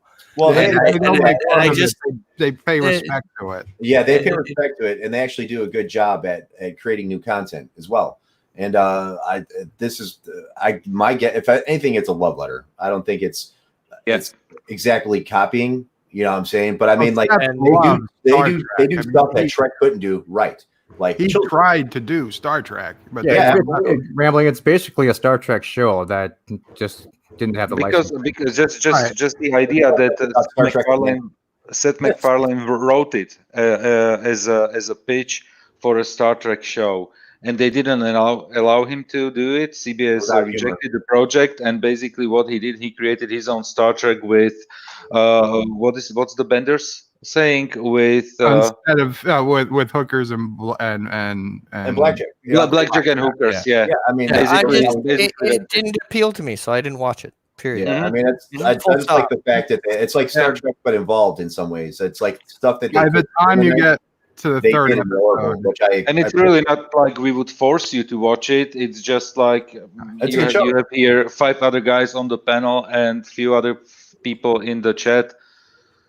Like I can respect that everybody likes the show and everything. Orville is TNG 2.0, but better. That's exactly Trekker hit it right in the head, and that's true. It's very, very true. It's TNG 2.0, but they do things that TNG didn't do. I mean, like the thing I like about the Orville is they took the chances that TNG couldn't, like with the children like breaking into a replicator to steal alcohol. I mean, yes, absolutely. Kids in the 24th century would be on that shit. You know what I'm saying? Like, on that shit. You know what I'm saying? I don't think I'd like it very much. Yes, so we got to actually see the Battle of Wolf 359 in Orville. Yeah, their battle, the Orville's on-screen battle is the longest battle we've seen. Incredible. Period. It's 14 minutes of straight ship battle. Rambling. I got even Sisso Prey to watch an episode of the Orville. Maybe I'll watch it, but I from what I saw of it, I was like, no. But okay, that's my own personal taste. So hate me if you want, but it's good, dude. I mean, it's fucking definitely good. I would definitely watch it because it's of like, course, guys, you need a petition to close the borders to Canada like immediately and cut them off the internet. That's an old one. But yeah, I mean, that's like, sorry. As a Trek fan, you'll love it, and because it's like I said, it's TNG, but they took risks that TNG couldn't take at the time. And it paid off, I thought. Yeah, they did fucking great. I mean, using the holodeck to fucking as a dating game. You know what I'm saying? Like, I mean, the shit that we would do or that would logically happen in the 24th century. To me, the Orville is more believable than TNG. The crux of it is I don't particularly like Seth MacFarlane's comedy. See, that's what I was asking. And I just no. Like I get it. It's a great show. Everybody likes it. No, you know what? It's totally okay. There are people who love Jim Carrey movies. I'm not a slapstick comedy kind of guy. I don't understand. It's not a comedy. Yeah, it's not a comedy at all. Yeah, it's almost all dramatic. They initially put it as a comedy, but it's not a comedy. And that's why I didn't want this to go to the Orville, because now everybody's just ganging up on me because I don't like one show that everybody likes. Well, seriously, you said you watched it and you didn't like it. I would say okay, but you're telling me you haven't even checked it out. I watched a little bit of it, but I can't. Yeah, I mean, I'll go back to Yeah, Anti-Trekker. It's not a comedy. Not. It isn't. Damn straight. And it's true. It's not a comedy. I mean, there is a lot of thoughtful introspection done in the show. And I'll take a look, but And I tell you, the 3rd episode has like 0 comedy in it.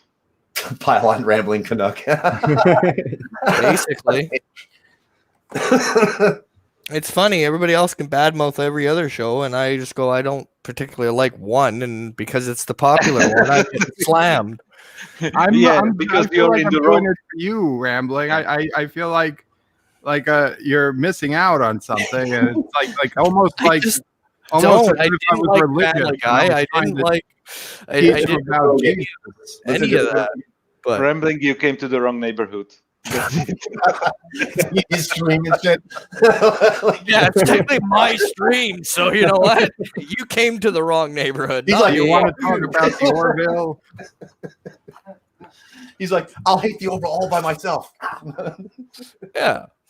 No, but no, it's a good show, man. You should fucking Yeah, watch we're it. all on Rambling Canuck stream, Mamo Pray. Yeah, I mean, like I said, I mean, the humor is light in it, but for the most part, it's got a lot of good introspection, and it's No, you've had several anti-trucker. We're not attacking him. We just think you should check it out. Well, maybe if I get around to it. It's like the game, Wesley. It's like the game Wesley refused to play in TNG. Just try it. That's right. not Ryan Johnson. Fucking, I see it now. The Orville cult is trying to convert. But you see, it's a double-edged sword, because now if I do go and watch the show and I come back and go, it sucked, well, now I'm really in trouble. Then I will. Then we I will will accept accept your opinion. Which is why I started this by saying I can't, you're on the Orville. I can't say much because I've never seen most of it. I mean, I've seen bits and pieces and stuff like that, but nothing where I could form an actual opinion on it. But it just wasn't something that caught my eye. I mean, I would say out of all the sci-fis last year, the Orville won. The Orville definitely was the best sci-fi of 2019. I would put The Expanse at number 2 and Star Trek Discovery at number 10. I mean, it's all right at Rambling. I haven't seen Expanse yet, so.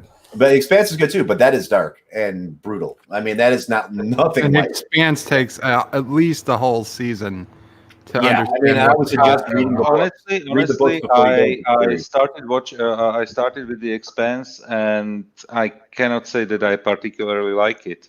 Yeah, I mean, I And read you the won't- books you before I won't went in, till so it was different for season me. 2. But if you read the books before you go in, it's a whole different game because you know kind of what's going to happen, and you kind of get bonuses for shit that doesn't happen in the books as well. Right. But I would suggest reading the books before going into the series, 100%. Well, everybody just keeps telling me the first 3 seasons are extremely slow. That's what's Well, I mean, the show is kind of slower compared to the book in some respects. But I mean, like, basically the difference between the book and the show is the budgetary constraints. As where in the book, you can do anything you fucking want. And in the show, they had to fucking adhere that to a budget. Now, the show and the book, the story's the same. The main goal is the same. But in the show, they take different paths to get there because of budgeting constraints. Like, they didn't hire another character to take a character in a book because it would just be pointless to hire that actor for a fucking season and then get rid of them because the book has a lot of one-off characters. right. They're good characters. Some of them are great characters, but they only appear in that book, or you may see them in a couple books throughout the whole series. But I mean, as far as like, I would read the books before because the books give you a much better understanding of the whole show, then go into the show and watch it. And actually, I enjoy the show more reading the books first. And but it's hard because the books are fucking great. The whole series is phenomenal. The book 9 should drop this year and end the series. But first 8 books are fucking phenomenal. And the last book I read was the only book I've read in a long time that actually kept me on the fucking edge of my seat. Like, I was like, damn, there's just so much shit that just went down in this book. I mean, it was fucking amazing. And I can't wait for that season on TV. But Is it called Expanse, the books? well, yeah, it's the Expanse series, but the book, the first one's called Leviathan Wakes. And the second one's called Caliban's War. Third one is That's can you type it in one of the chats, either there, either in the private chat or in the main chat, the name of the first book? I will, so I don't need to download it. I will basically buy it for my Kindle and check out the first one. I should do that too. I have a free book on Kindle, so I might as well do that. Free book? Yeah, they gave me a free book for some reason. So. How nice from them. I apparently buy too much shit on Amazon. Thank you very much.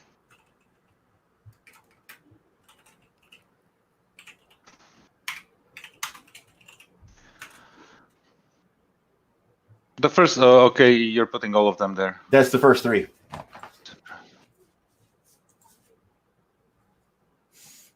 But those, the books, like I said, I read Supers love making dirty stuff with boys. Okay. Is it with pictures, Anti-Tracker? Pictures, the show. Because he just put there another book suggestion that he probably liked. I read the books before the show, and it makes the show so much better. It really does. The books are fucking, I think, great. I mean, basically it takes around your four main story heroes in the story throughout all the books, and people get added and people die. But the Expanse keeps it very fucking real. So I mean, like, it is fucking brutal, and they let you know that fucking space is dangerous, and they ramp that shit up to 10. So I mean, it's like people getting their heads blown off. Even like in the third season, where they show, and it's probably one of the most graphic scenes I've seen, because I've seen it. I've read it in the book, where one of the Belters tries to smash into the ring when the ring first appears, and you can only go through the ring at a certain speed. So he basically goes like 2,000 miles per hour straight into a brick wall, and fucking they show you splat on the screen, and you're like, oh damn. I mean, his whole body just go fucking splat. I mean, they're like, wow, that was crazy. And it happens in the book, but to see it on screen, I was like, damn. I was like, damn, that looked like it sucked, you know. But it's I said, it's a good series. It's got a lot of good elements of humanity behind it, and throughout the whole thing, they especially towards the later end of the books, where they do huge introspections into humanity, and you know, humanity never changes kind of deal. Like, you know, we made it to the stars, but we brought human with us, and humans still fighting, you know. So I mean, but yeah, it's definitely a great series, and I said, just read the books before you go into it. It just makes it so much better. That just seems like a whole bunch of work. I audiobook the whole thing. So I mean, like, I didn't like actually sit there and read. I mean, since I drive for pizza and shit, you know, I just audiobook it, and I audiobook the whole series. It just seems like a lot of work to get into. It is, but I said it's worth it. I fucking believe it's 100% worth it, because they said the Expanse, the book series is fucking phenomenal. It's Do you use Audible for audiobooks? Yeah, the whole thing's on audiobook, and then between the major books, there's novellas, which are like shorter books, but they take place in the Expanse story, and sometimes it's with the same characters, and sometimes it's just a completely different set of characters. So they have like mini stories each between books, and there's 7 novellas, and there's 8 main books. So I think there's 15 in all right now. Right. But yeah, but the novellas you don't have to read; they're just extra added shit to the story, and some of them it's just, you know, what's going on in the world, not the actual characters that are in the story. But at that point in time. But it's said they're all interesting to read. The novellas themselves are great, but they're like one-offs, basically one-off stories. And I would say just fucking read the series, man. Read the 7 books that they have now. Holy shit! On Amazon, the hardcover for book 1 is $175. Are you fucking serious? And that's used. What? Are that fucking $175? Yeah. Holy shit! I mean, I bought it for like a credit on Audible or something. It was like $12 or some shit. I don't know, but yeah, I audibled the whole thing, and I'm glad I did. I'm really glad I did, because it was a good series, and I can't wait for book 9. And the only thing I'm sad is book 9 is going to end it all, because they said book 9 is the final book. So we get to see how it ends with this book. So, but all up to this point, it's fucking phenomenal. It really is. The fucking show is great. The books are great. And I didn't expect the show to be like 100% true to the book, because it just, you know, it's budgetary, you know, but they do a great job with the show, I think. And you won't get some of the things, I think, later on as much as you would as you read the books. Right. So, okay, I'll check it out. Have to stop watching YouTube all day, but yeah. Stop getting that's just sinful talk. What are you talking about? What I'm doing when we are going like for holidays, like 2-week holidays somewhere away, I binge read like 12, 14 books like in 2 weeks. Wow. Yeah, I mean, I just drive pizza. I just audiobook everything. So I'm listening to a panel, or I'm listening to YouTube. Or I can't focus on audiobooks. So I do can have. If I'm not doing something else, like if I'm driving, absolutely I can. You know what I'm saying? Because I'm fucking bored. You know what I'm saying? But like, just like listening to an audiobook, no. I have to be doing something. So I do have to ask one question, because Anti-Tracker made this comment here. Where is it here? There we go. So, Bird, when did you put Anti-Trekker in the mines?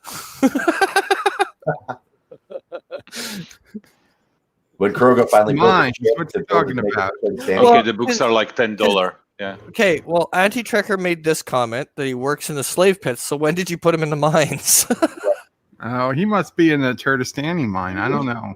Right? Oh, No, okay. you know, it's like fucking. You didn't know that Kroga finally built a flying ship, and they attacked Turdistani because Turdistani never saw it coming.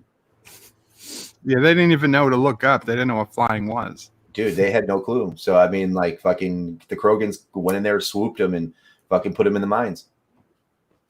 What else do you do when you're caught prisoner of war? Real Penthe, baby.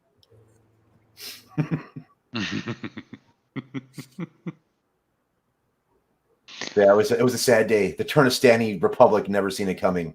Kroga had built a flying ship. Captain Cat obviously doesn't realize he's outnumbered. just kind of throwing that out there. It was like, why is my mouse jumping all over the screen and there was a cat hair in the laser, in the sensor? Oh, yeah. Well, I guess you have had cats that happen too. Like they get all over the fucking mouse pad and shit.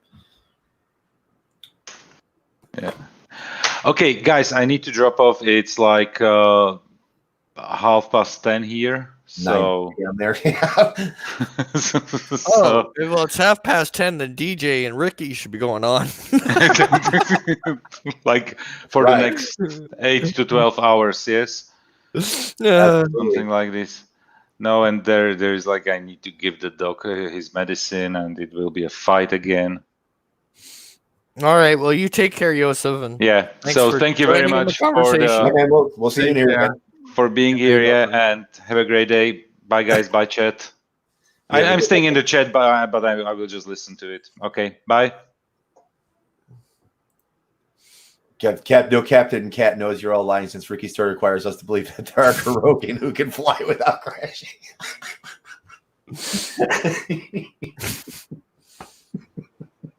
It's not called crashing, it's called landing with style.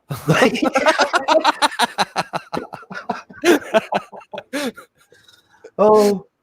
But see, you don't know what secret Kroga is working on. You know, you might know what Kroga is working on, but the secret intelligence, the Krogan order, yes. Those are the guys you have to worry about. Those are the guys with all the intelligence. The Krogan order. All right, so I can do this. And we can welcome back Vile Mike. Oh, what's up? Howdy. I've still been I was just in the backstage. I told him to do that because I was trying to finish editing my video. Without it going into a loop of you laughing. Yeah. Yeah. I might keep that record just because it was creepy as all hell to me. When's it coming out? Well, if it compiles correctly this time, it was at 95%, and then then my editing software crashed. Oh, that sucks. I hate that shit. And I didn't realize it until I had started the upload process to YouTube. Oh shit! So now I'm recompiling or rendering whatever, and I got to figure out a time where I can do it where it's not going to piss any Trekker off or Bird off, or because I like doing premieres, even if it's only a 10-minute episode. Oh, you're doing another 2S episode? No, this is the next Voltron. Oh shit! Nice. Yeah, the first Sunday of the month is always going to be Voltron. Oh, awesome, dude! Fucking awesome. Fuck yeah. I'd watch that shit. I haven't seen Voltron in fucking forever, dude. Yeah. Well, this is the Netflix remake because. Oh, this is the remake. Okay, this is not the old. Vile Child wanted us to do reviews of a show that she likes that I had never seen, but one that I have a somewhat interest in because I used to watch, and I watched with her, the original Voltron. So yeah, I like the original one. That's the only one I remember. Wow, you never pissed me off for uploading. I'm just kidding because you complained once about you uploaded a video right when I was streaming. Dude, but Adobe's done that to me where it gets like 99% and then it crashes at 99%.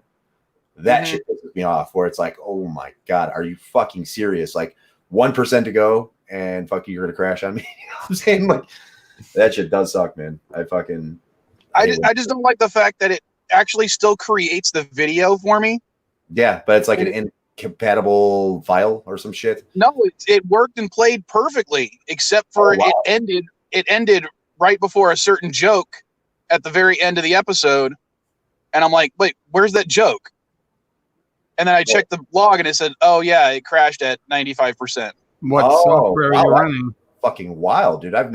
Usually when something crashes on me, I'll get like an incomplete file or some along the lines of that where it's not usable, or a corrupt file or some shit. But I've never had it like crash on me and actually make a working file. I don't know. That's crazy. That is kind of crazy. What software are you using? Well, because I was a cheap SOB and I hadn't heard about DaVinci yet, I use NCH, which is a very crappy video editing software, but it was cheap at the time. Yeah, like I said, when I didn't have Adobe, I used Shotcut, which I liked. Shotcut was fun. I just downloaded a Cyberlink Power Director just to try it out. The video I did today of the Kuroga the Brave, I was testing it out. See, the Kurogan Order, Anti-Trekker. And no, the Kurogan Order is not just two guys on Google looking shit up. It's the Kurogan Order. Kuroga does not equal Canada. Ha ha. No, that's because the people in Canada are polite. No, we're not. Except for the rambling ones. That joke felt like a Kurogan bird. It fell from the sky. No, but I found the video of the secret Kurogan Order at work. Oh shit, Anti-Trekker's got a video of your fucking intelligence agency, bird.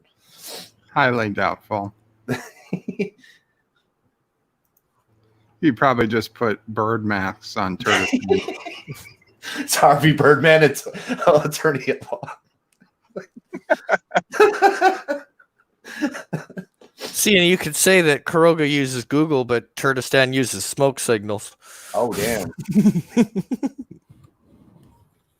Anti-Trekker's got to up the network. Got to get up that 56K. Still stuck in dial-up.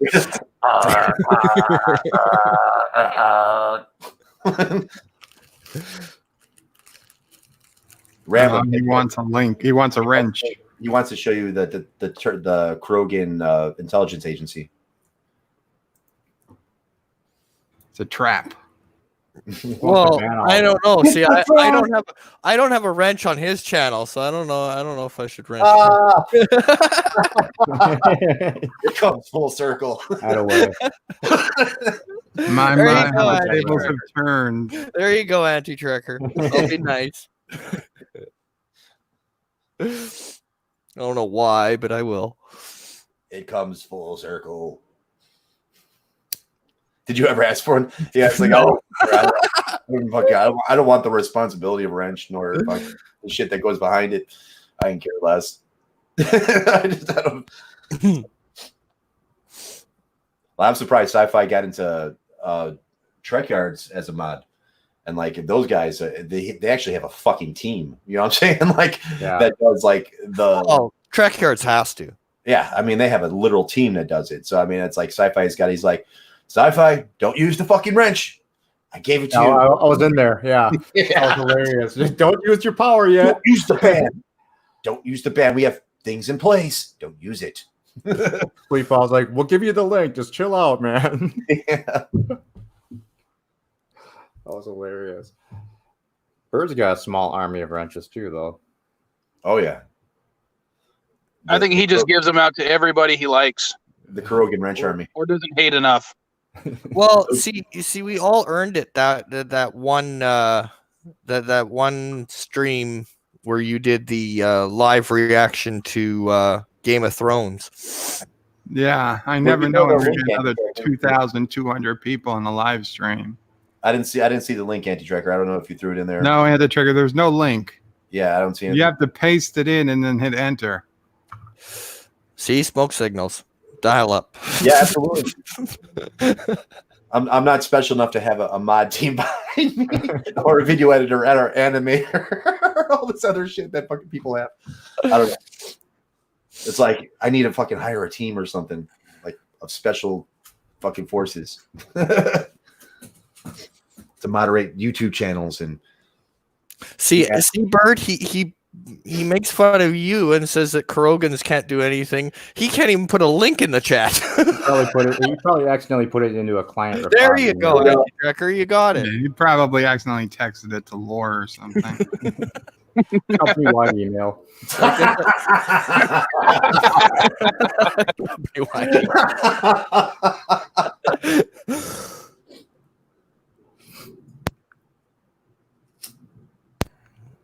So I guess now he wants me to actually open this and screen share it, right? Oh, it's That'd probably get your channel taken down. Yeah, probably.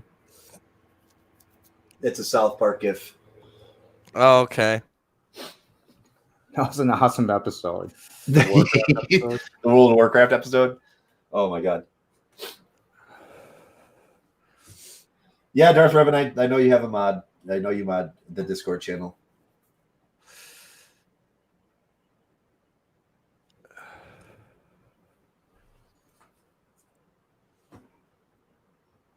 But yeah, so that's the Krogan the intelligence agency playing a World of Warcraft. I've never actually played World of Warcraft. I haven't either. So that's false. That's false Krogan propaganda. Turtistani propaganda.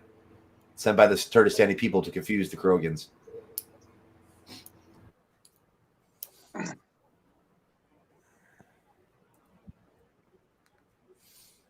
Yeah, see, Tom is, yeah, I mean, I agree with you, Anti-Trigger, on that. I mean, I don't think Tom is a bad guy.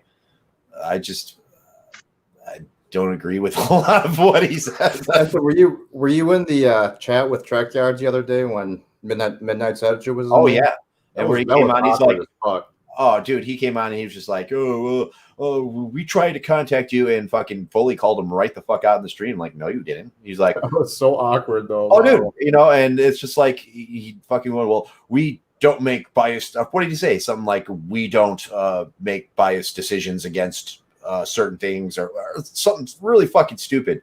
And you know, left because he was pissed. Obviously, yeah, he just took some weird parting shot. It's like us going into his channel. You know what I'm saying? Yeah. Like him come to our channels. It's the exact stop. He's gonna get fucking hit with all the fucking negativities. Where on his channel, he's gonna get hit with all the positive. Like, yeah, Picard sucks, man. Fucking yeah. You know, everybody in Minute's Edge, yeah, absolutely, they're gonna fuck it. But when he comes to Trek Yards or one of our channels, it's a complete fucking different story. It's like we actually respect Picard. We don't respect Discovery. We might agree with him on some shit, but I mean, some of the shit that fucking that he says, I fucking can't agree with. And it's not just Star Trek. It's about other things too. I mean, but I think he's a great guy. I mean, personally, I think he's a good guy. But same like, you know, with like Nerdrotic and all of them. Personally, I think they're probably great fucking people individually. It's just the control of the fucking fandom and where the Phantom Menace wants to go per se. They're kind of stuck in their fucking ways now. They've created this fucking huge movement, and they have to feed it. Oh, yeah. You know, so I mean, it's they created this big monster they have to feed. You know, yeah. I mean, but I mean, I don't hate them as people individually. You know what I'm saying? Like I thought, you know, I've spoken to Nerdrotic I think once, and he was fucking cool with me. You know what I'm saying? Like totally fucking cool dude. Oh yeah. But, yeah, most of those guys are fucking great guys. It's just, you know, we might disagree with their decisions, but I said they have a monster to feed of, you know, God knows how many thousands of YouTube fans that just want to see hate. Yep. Absolutely. Yeah, I mean, there's a lot of people that don't like Anti-Trigger, but I mean, we don't bash it to the way that they do. You know what I'm saying? Like, we'll objectively criticize Picard, not like, man, this fucking show sucks, and there's nothing good in this show, and this show is taking Star Trek apart episode by episode, and Jean-Luc Picard's not even in the episode. He's never in the fucking show. It's his show. He's never. What the fuck? I don't know. You know what I'm saying? Like, they come up with these crazy fucking accusations, and it's just like, have you guys even watched TNG? Have you guys even watched Star Trek? And you're coming up with these fucking you would fucking know the answers to the questions you're saying if you had watched fucking Star Trek. I don't know. But they do go crazy on it. And it's like I said, they have a monster to feed. and they have to keep on feeding that monster. Otherwise, they're not going to be getting the subs that they got, and that's just the way I think they are. But individually, I think they're all great people. Yeah, they're all nice. You know what I'm saying? I mean, I haven't met any of the guys from Midnight's Edge, but I've been able to talk to like Neurotic and Doomcock, and I like those guys. I just don't watch their stuff very much. Yeah, I mean, I just don't agree with their hate. Yeah. I mean, like they were completely right about Last Jedi. They were completely right about some aspects of Captain Marvel and the that's the SJW movement in Hollywood because it's there. But I mean, it's like when that starts to fade out, now you're seeing all these SJW movies come out and fail.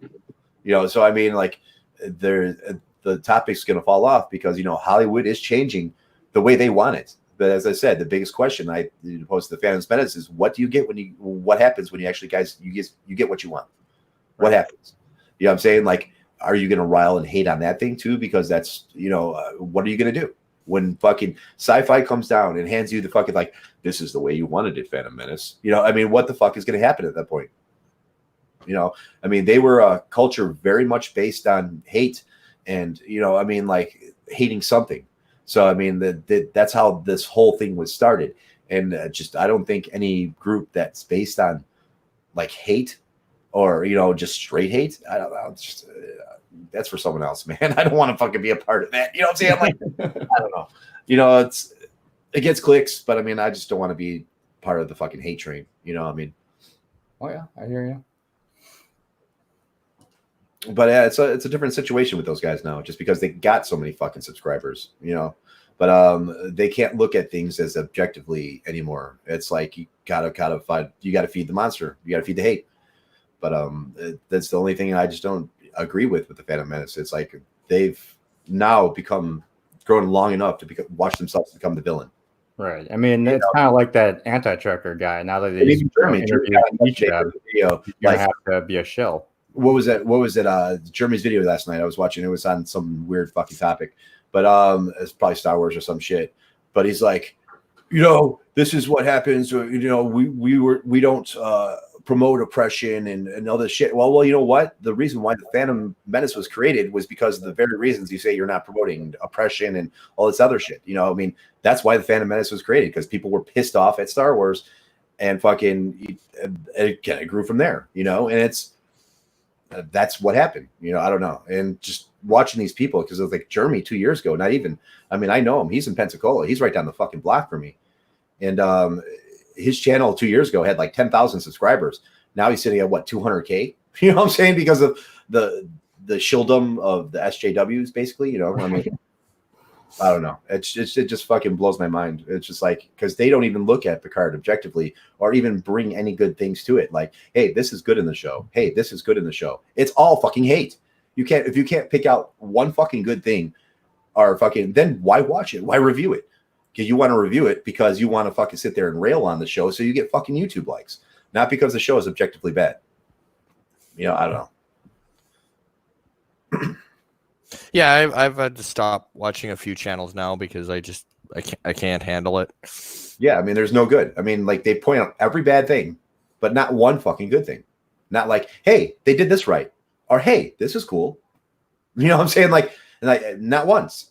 It's all like this. Fucking hate this, hate this, hate this reason. Oh, hate this reason, hate this. There's not one fucking good thing. Like, hey, Picard did this right. So I mean, that's just. I mean, if you can't give me an explanation on both good and bad, I don't want to listen. You know what I'm saying? It's just like, why even review it? Why even watch the review if you know it's going to be nothing? You already know what the review is going to be. It's not like you're watching it. They're going to fucking change their opinion about it in the middle. Fucking the stream or something. No, right, but it's entertainment, because I sometimes watch reviews like that just to see how angry they get at yeah, I mean, like, I'll set the channel to watch half the people in the chat be like half these people haven't even seen this episode of Star Trek. So, Bird, you were asked by Yosu, are you streaming, and do you need me to get off so you can? I'll be streaming it at some point. You don't have to get off yet. I mean, you don't have to get off at all, but I'm sorry, can you hear me? Yep. Well, what time do you plan on streaming, Bird? Because I'm about to set the premiere for my episode, but I need to know what time so it doesn't interfere with you. Well, or how long do you want to keep going for, Ramblin'? I can can jump off at any time. Yeah, Well, Anti let's say then absolutely. I'll stream at say 5:30 Eastern, so 35 minutes from now. No anti-tracker. He wants to get Canuck off. That's terrible. Does that work for everybody? Yeah, I All mean, right, then how about I'll set my premiere for about an hour from now. Jump in shower to get to work in about a half hour. If you set the premiere for an hour from now, it's to be right in the middle of the stream. I mean, you can. No, you said, I thought you said 3. So in my head, I'm like, okay. No, 5:30 like would be 35 minutes from now Eastern. Yeah. All right. So how about I'll do it 2:30 my time. So that's What's in your time? about 35 minutes. Yeah, I'll be at work. Okay. Yeah. Why don't you do do it yours first. Then when your premiere is over, I'll go on. All right. That sound good? That'll work. Okay. Cool. I've got to do some more testing. And it's only like a 10-minute episode, and that includes the ad.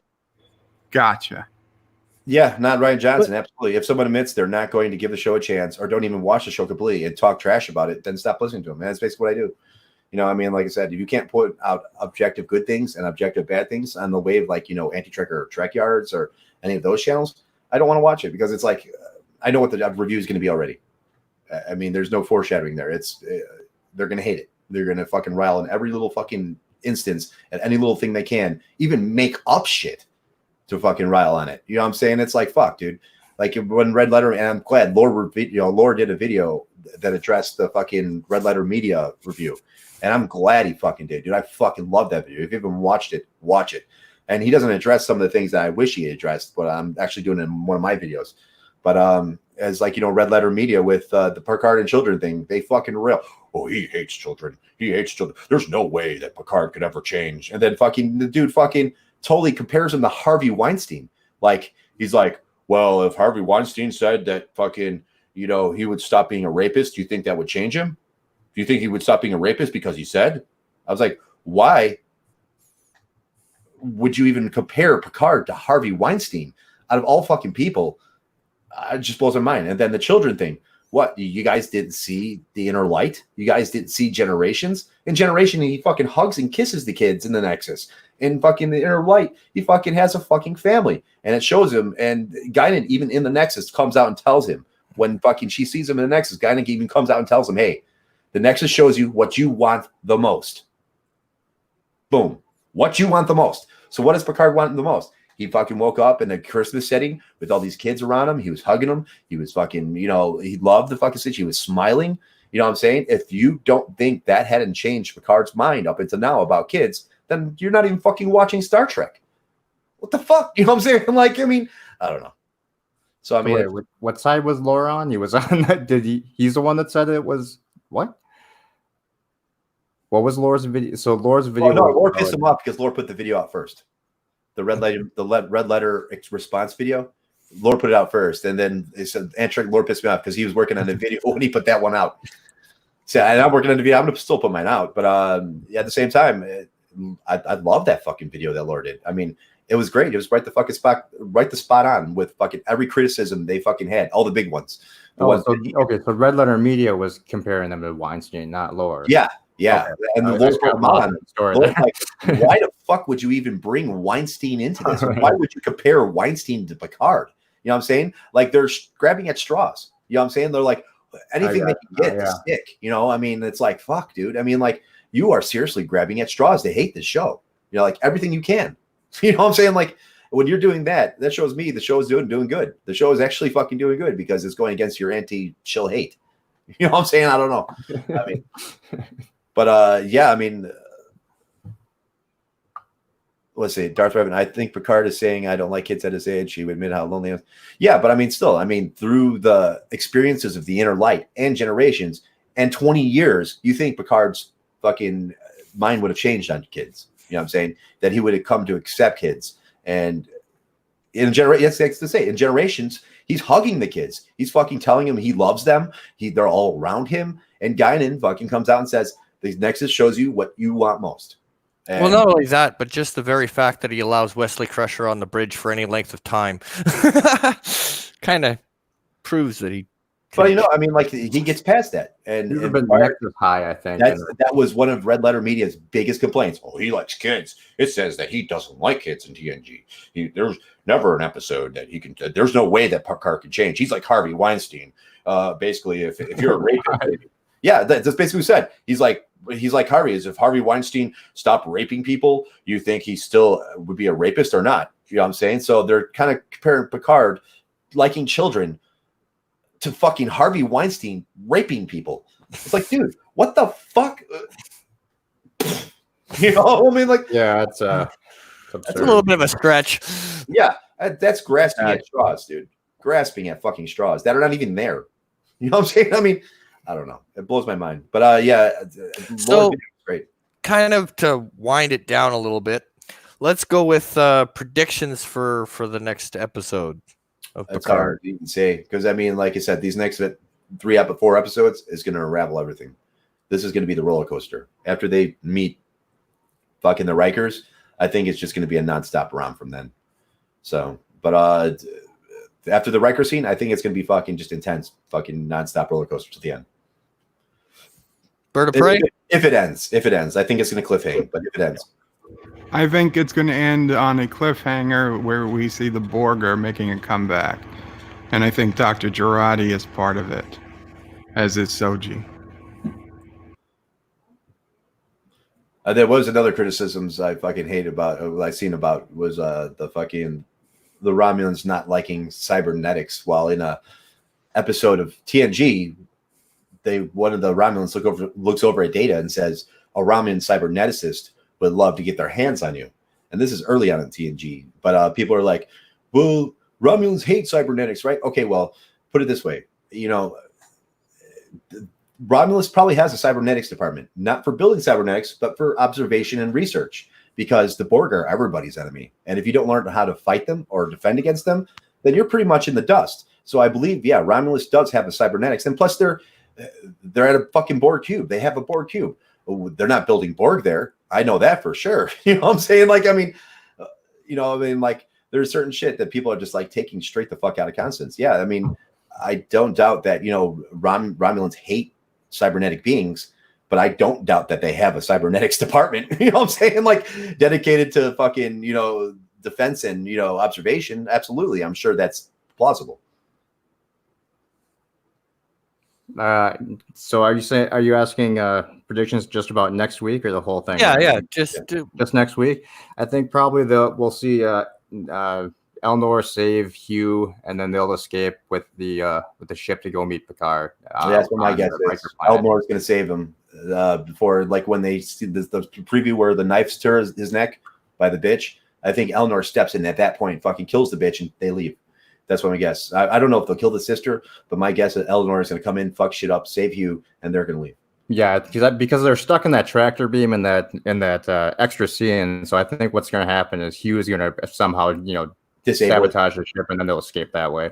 And then the rest will be with Riker and Picard on Riker World, wherever the hell that is. Panthai, Puthu, Bretha. I don't know what the fucking place is called. I'm hoping that they're going to actually explain why the hell Riker is on some just weird planet in the middle of nowhere.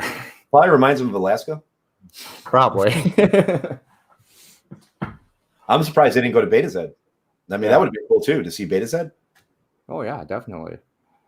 Beta Z was probably devastated by the Dominion invasion. Oh yeah, I'm sure it is. I mean, they could have shown them, rebuilding still. That'd be awesome. I mean, that'd be fucking perfect, I think. But I would love to see him go to Beta Z because we haven't seen Beta Z yet. So I mean, it's one of the very few that we haven't. I think we saw like they were having a picnic. Yeah, they're spamming now. Pretty much. I forgot the picnic. Yes, they did. Yeah, and then the Ferengi kidnapped. What's her face? Yeah, Trey and her mother. That's the one with Picard. Their clothes off.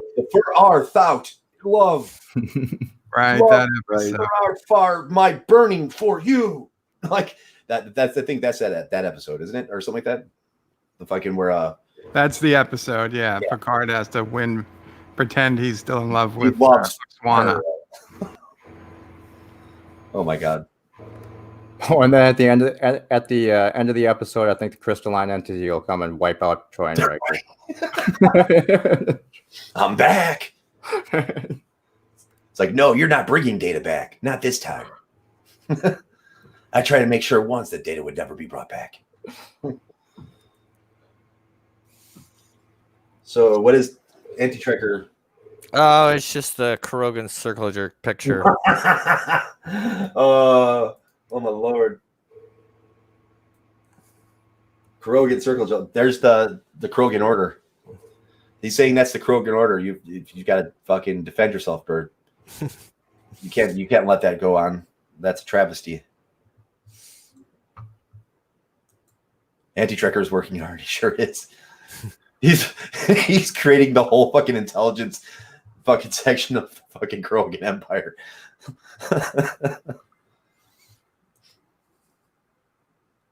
What if Beta-Zod's gone after the Midnight attack when they hook over?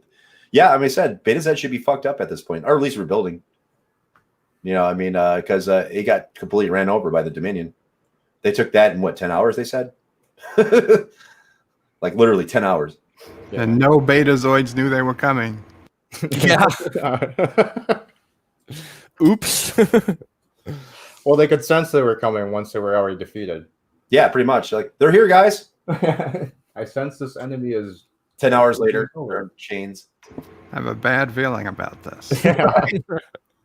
It's like the fucking Native Americans when fucking America started getting colonized.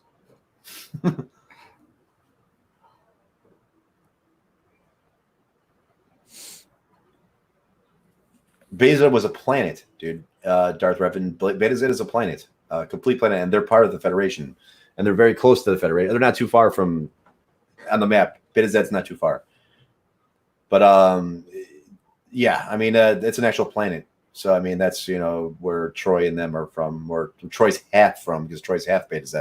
She's not full Beta-Z, but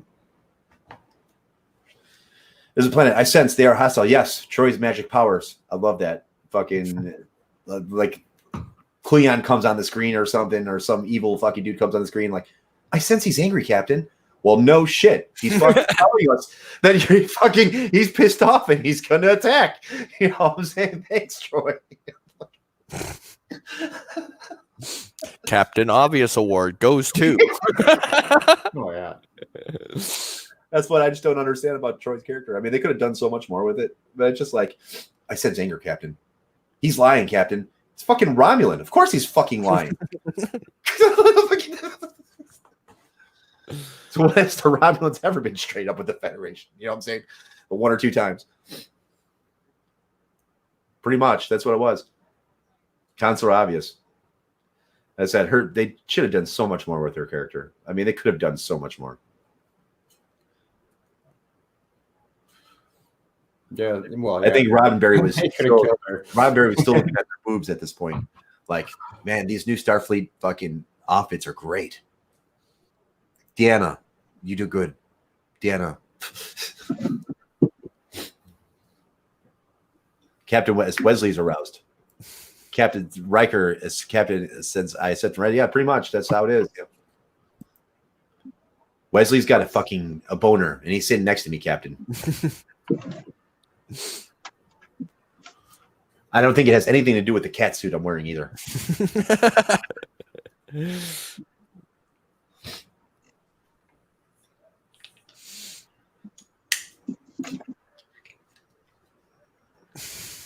The ship gets attacked. Picard looks at it and said, only if he was a psychic on board, what could he have done to... Oh, that's hilarious. She's still up on the screen. Oh, my Lord. Oh, no, he's got Troy sensing Bird that Bird's stupid. Now he's using Troy against the Krogans as a Krogan weapon. Turn his daddy's psychic weapon.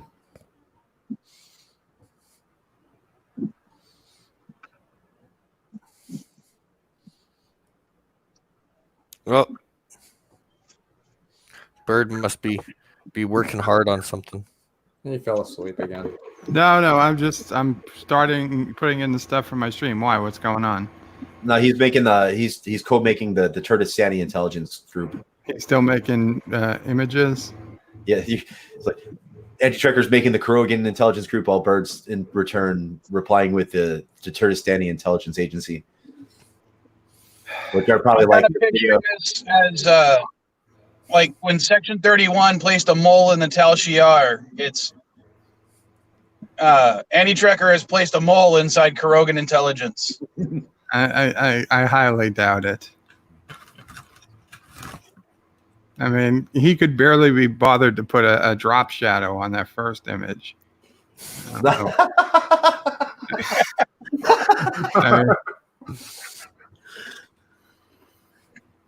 Oh my god! So you have to come out with the Turtistani intelligence agency. You know what, Bird? Take the beginning of fucking Men with Hats. You can dance if you want to. Take the very beginning of that with the fucking two dudes running in the field. Well, you know that picture of people of the cats sitting around playing poker. I think that would work too. It's giving them way too much credit that they can play poker. Yeah, true. It was Candyland, maybe. Yeah. I'll Google for cats playing Candyland. Sure, there's one. Hungry hippo.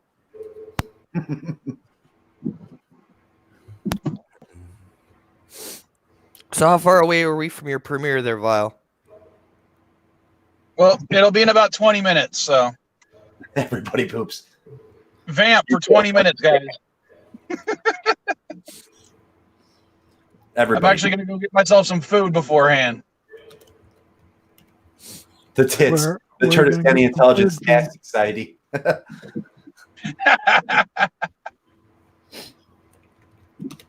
Every time you flush, you're sending one of our spies back to Turtistan.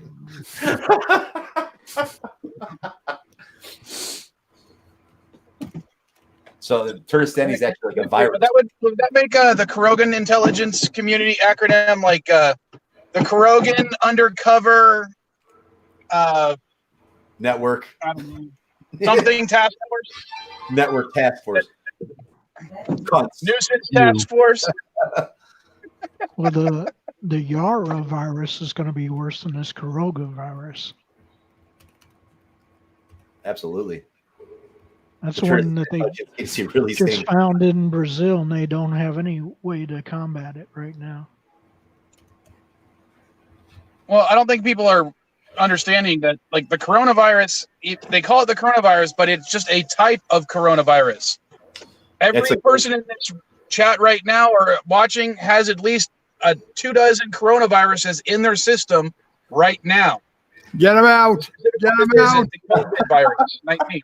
Yes, and that's mainly because you just drank a Corona yesterday. I need to follow up with Lyme disease. I've never had a Corona in my life. Turtistani's worst weaponry would be X-Lax. I think so too, Joe. I think Sela might make an appearance. Yeah, it's either Sela or Lore. Secret Underground Logan Clan. Or Spot. Suck. Spot could be in there. Or maybe Khan will magically appear via Space Turbo or something. Will Khan come back? Yes, Khan will be back by magical Space Turbo. Picard, Picard needs a shot at Khan. Everybody needs a shot at Khan. Quantum Weed revived him, you know. Kurogan United Intelligence Treaty. Yes, and as long as you get the tip in, Dark Revan accounts. So if we flush and we send spies back to Turtistan, that means the Turtistani are actually a virus that infects you and then takes information from your body. And then when you excrete the fucking virus, it gets sent back to Turtistan with that information. This is what I'm gathering so far from this conversation. They're a shitty Gould. It's like a diarrhea bug. There's probably lots of Dodge or Soji replicas, whatever you want to call them. Yeah, I don't doubt that there's more of them. Still out there. Well, I mean, not just Dodge, but I mean other synths that are in pairs. Yeah, that are twins, obviously. Because they have to make them in twins. I don't know. You have to make two at They a got to time. be in pairs. What if Maddox Well, was? I just thought if you did a Miradorn set, it would make a lot more sense because supposedly they're all supposed to be twins or something like that. What do you They mean? are twins. What do you mean they're supposed to be twins? They are twins. Yeah, they are twins. No, I'm talking about the Miradorn from Deep Space Nine. I thought all their children are twins. So, Oh, the race you're talking about. yeah. Oh, the mirror. Okay, yeah. I know what you're talking about now. Yeah, maybe. I don't know. I just thought that could be someone's fanfic. Okay, yeah. If you want to run with it, sure. I don't write fan fiction right now. Okay. What do you write? Sure. What do you write? Spam fiction? Spam fiction. No, I write scripts Fiction all about for spam. my shitty YouTube channel. Fiction Yeah, all about spam. So you write spam fiction, basically. I Spam guess comes in a can. nitpicking fiction. It was put there by a man.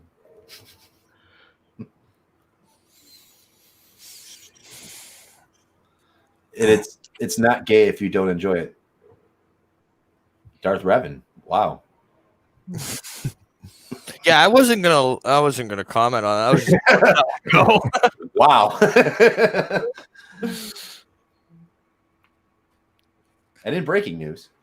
Oh, and I thought of another acronym that would work. Why is it all in You could caps, do it. man? Krogan, Yeah, I know. You like shouted it from the movie. Yeah, it's like, It's like, hey, The everybody, it's not And now- gay if you enjoy it. And, Okay, and and now I'd be it'll- mean and go, he must have Sci-Fi Nation over. Italy is That's what I said. I reporting. told DJ fucking yesterday, and DJ on the stream where he fucking wore the fucking bunny, kept on wearing the bunny hat, right? I was like, dude, every time you wear that fucking bunny hat, dude, God kills a puppy. God fucking kills a puppy, dude. And he's like, keeps on wearing it, keeps on fucking wearing it. I'm like, oh my Lord, Jesus fucking, you just Okay, killed like a leader of Italy dogs. is breaking news on CNN. Italy is reporting a 50% increase in confirmed coronavirus cases. Yeah, no doubt. Nah. Yeah, DJ was like, yeah, I'm gonna wear the suit. And I was like, wait, man, I thought this was an all-time low for you, DJ, but at least you're not sci-fi. It could be worse. You could be sci-fi. Yeah. Things could be worse. Things could be worse. Life hasn't dealt you that bad of a hand yet. According We to might all be the, infected with Turkestani agents, and we just don't even know. according to the New York Times, we now have 1,600 plus cases in Italy, 100 plus in France and Germany, 35 in the UK, 1 in Iceland. I can't believe they made it to Iceland. I thought Iceland would be the one place that would be safe. Right? 25 in Australia, 73 in the US, 19 in Canada, 4 in Mexico, 2 in Brazil, and Yeah, One someone in Uruguay. Washington State died. Yeah, from- Washington State got he Yeah. died. Yeah, the guy died. Oh, so then 72, I guess. Yeah. I mean, that was the first person in America that died from it. Yeah.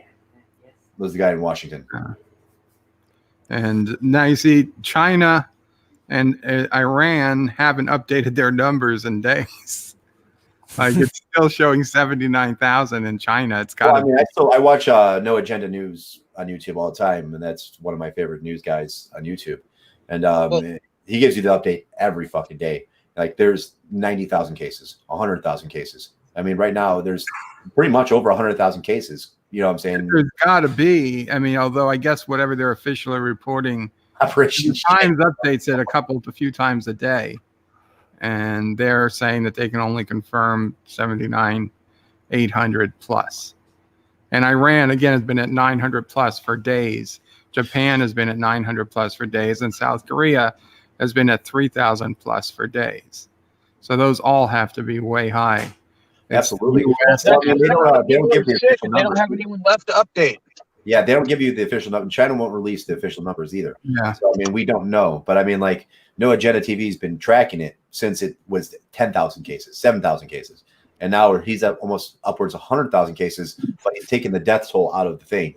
Like, he can no longer show the death toll because he used to do death toll as well as how many people were infected, and it was like, you know, at one point like 600 dead, you know, 15,000 infected, and it kept on growing. But I think YouTube got on him for because they're getting on everybody for coronavirus. Like, even if you fucking mention it or give, like, they will demonetize your channel. Oh, great. There goes my channel. Thanks, guys. Thanks, number one sci-fi. Because it's like, I will, like, even Linus Tech Tips was like, I'd want to get my shit demonetized, but there's a certain health risk going on right now, you know, so he had to, like, beat around the bush so he didn't get hit by the fucking YouTube bots. In all honesty, that's why on my stream I do call it the coronavirus, even because we all know what we mean. But yeah, absolutely, you know, and it's true though. I mean, like, if you are putting it out there, but like I said, he took out the death toll, so now it's only cases infected that he's counting.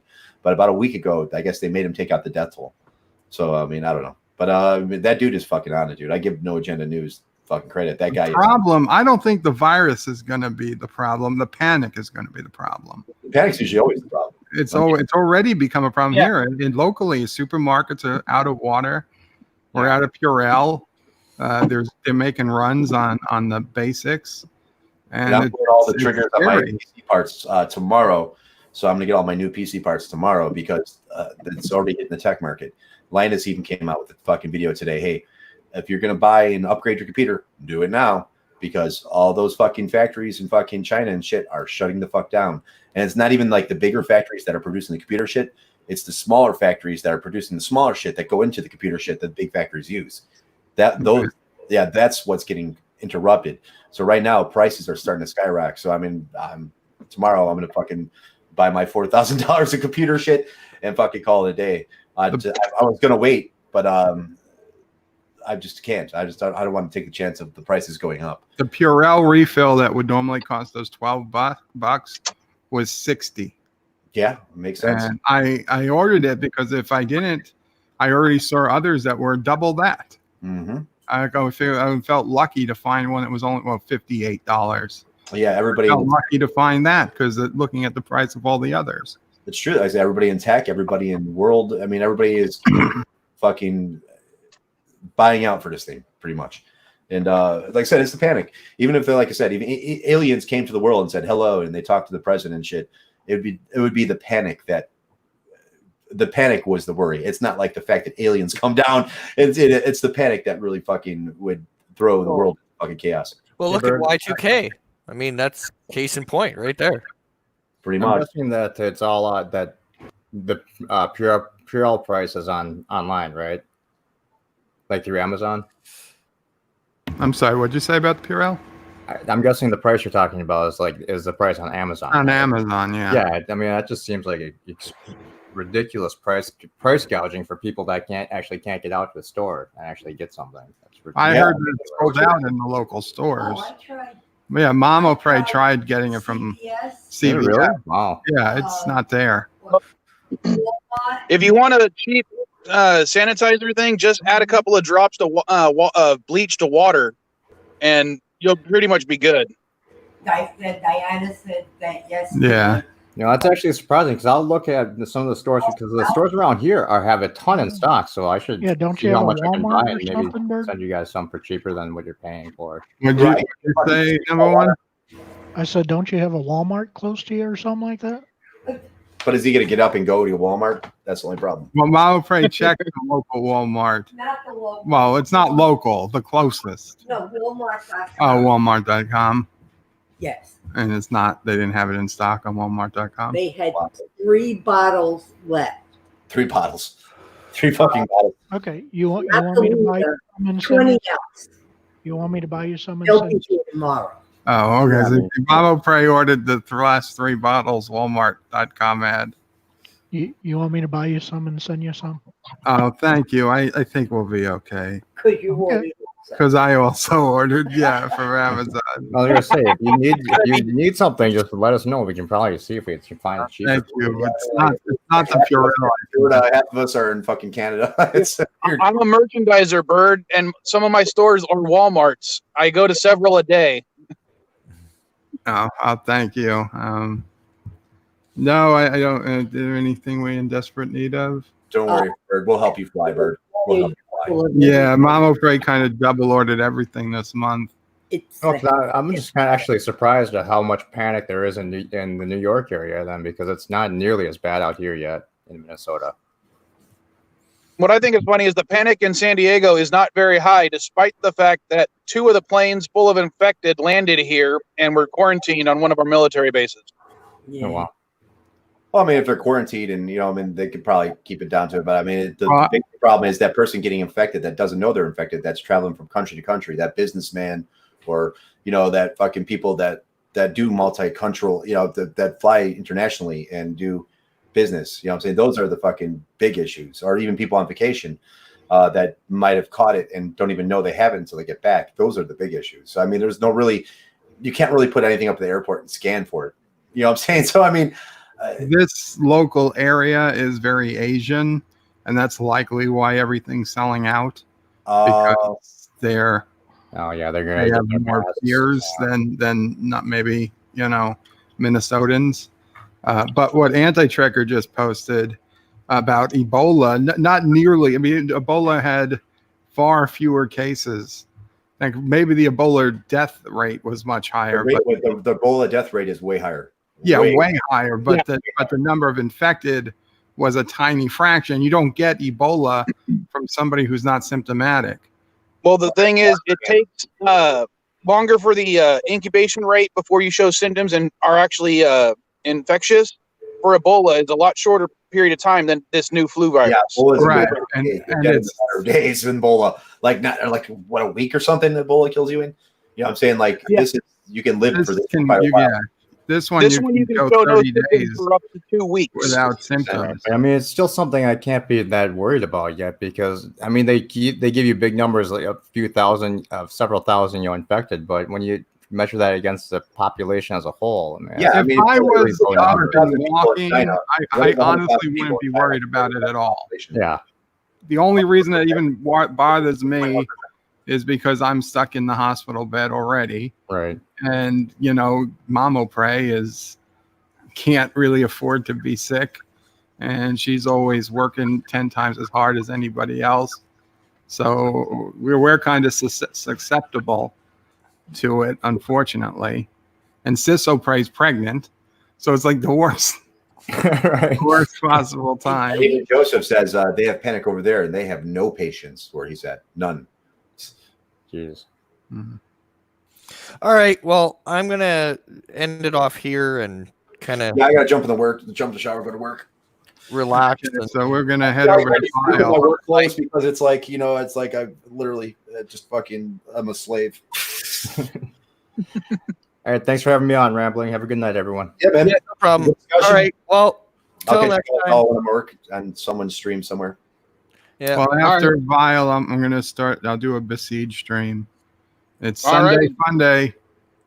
All righty. Well, see you guys there. Take care. Thank you all for joining me up on the stream, and till next time, take her easy, folks. Peace.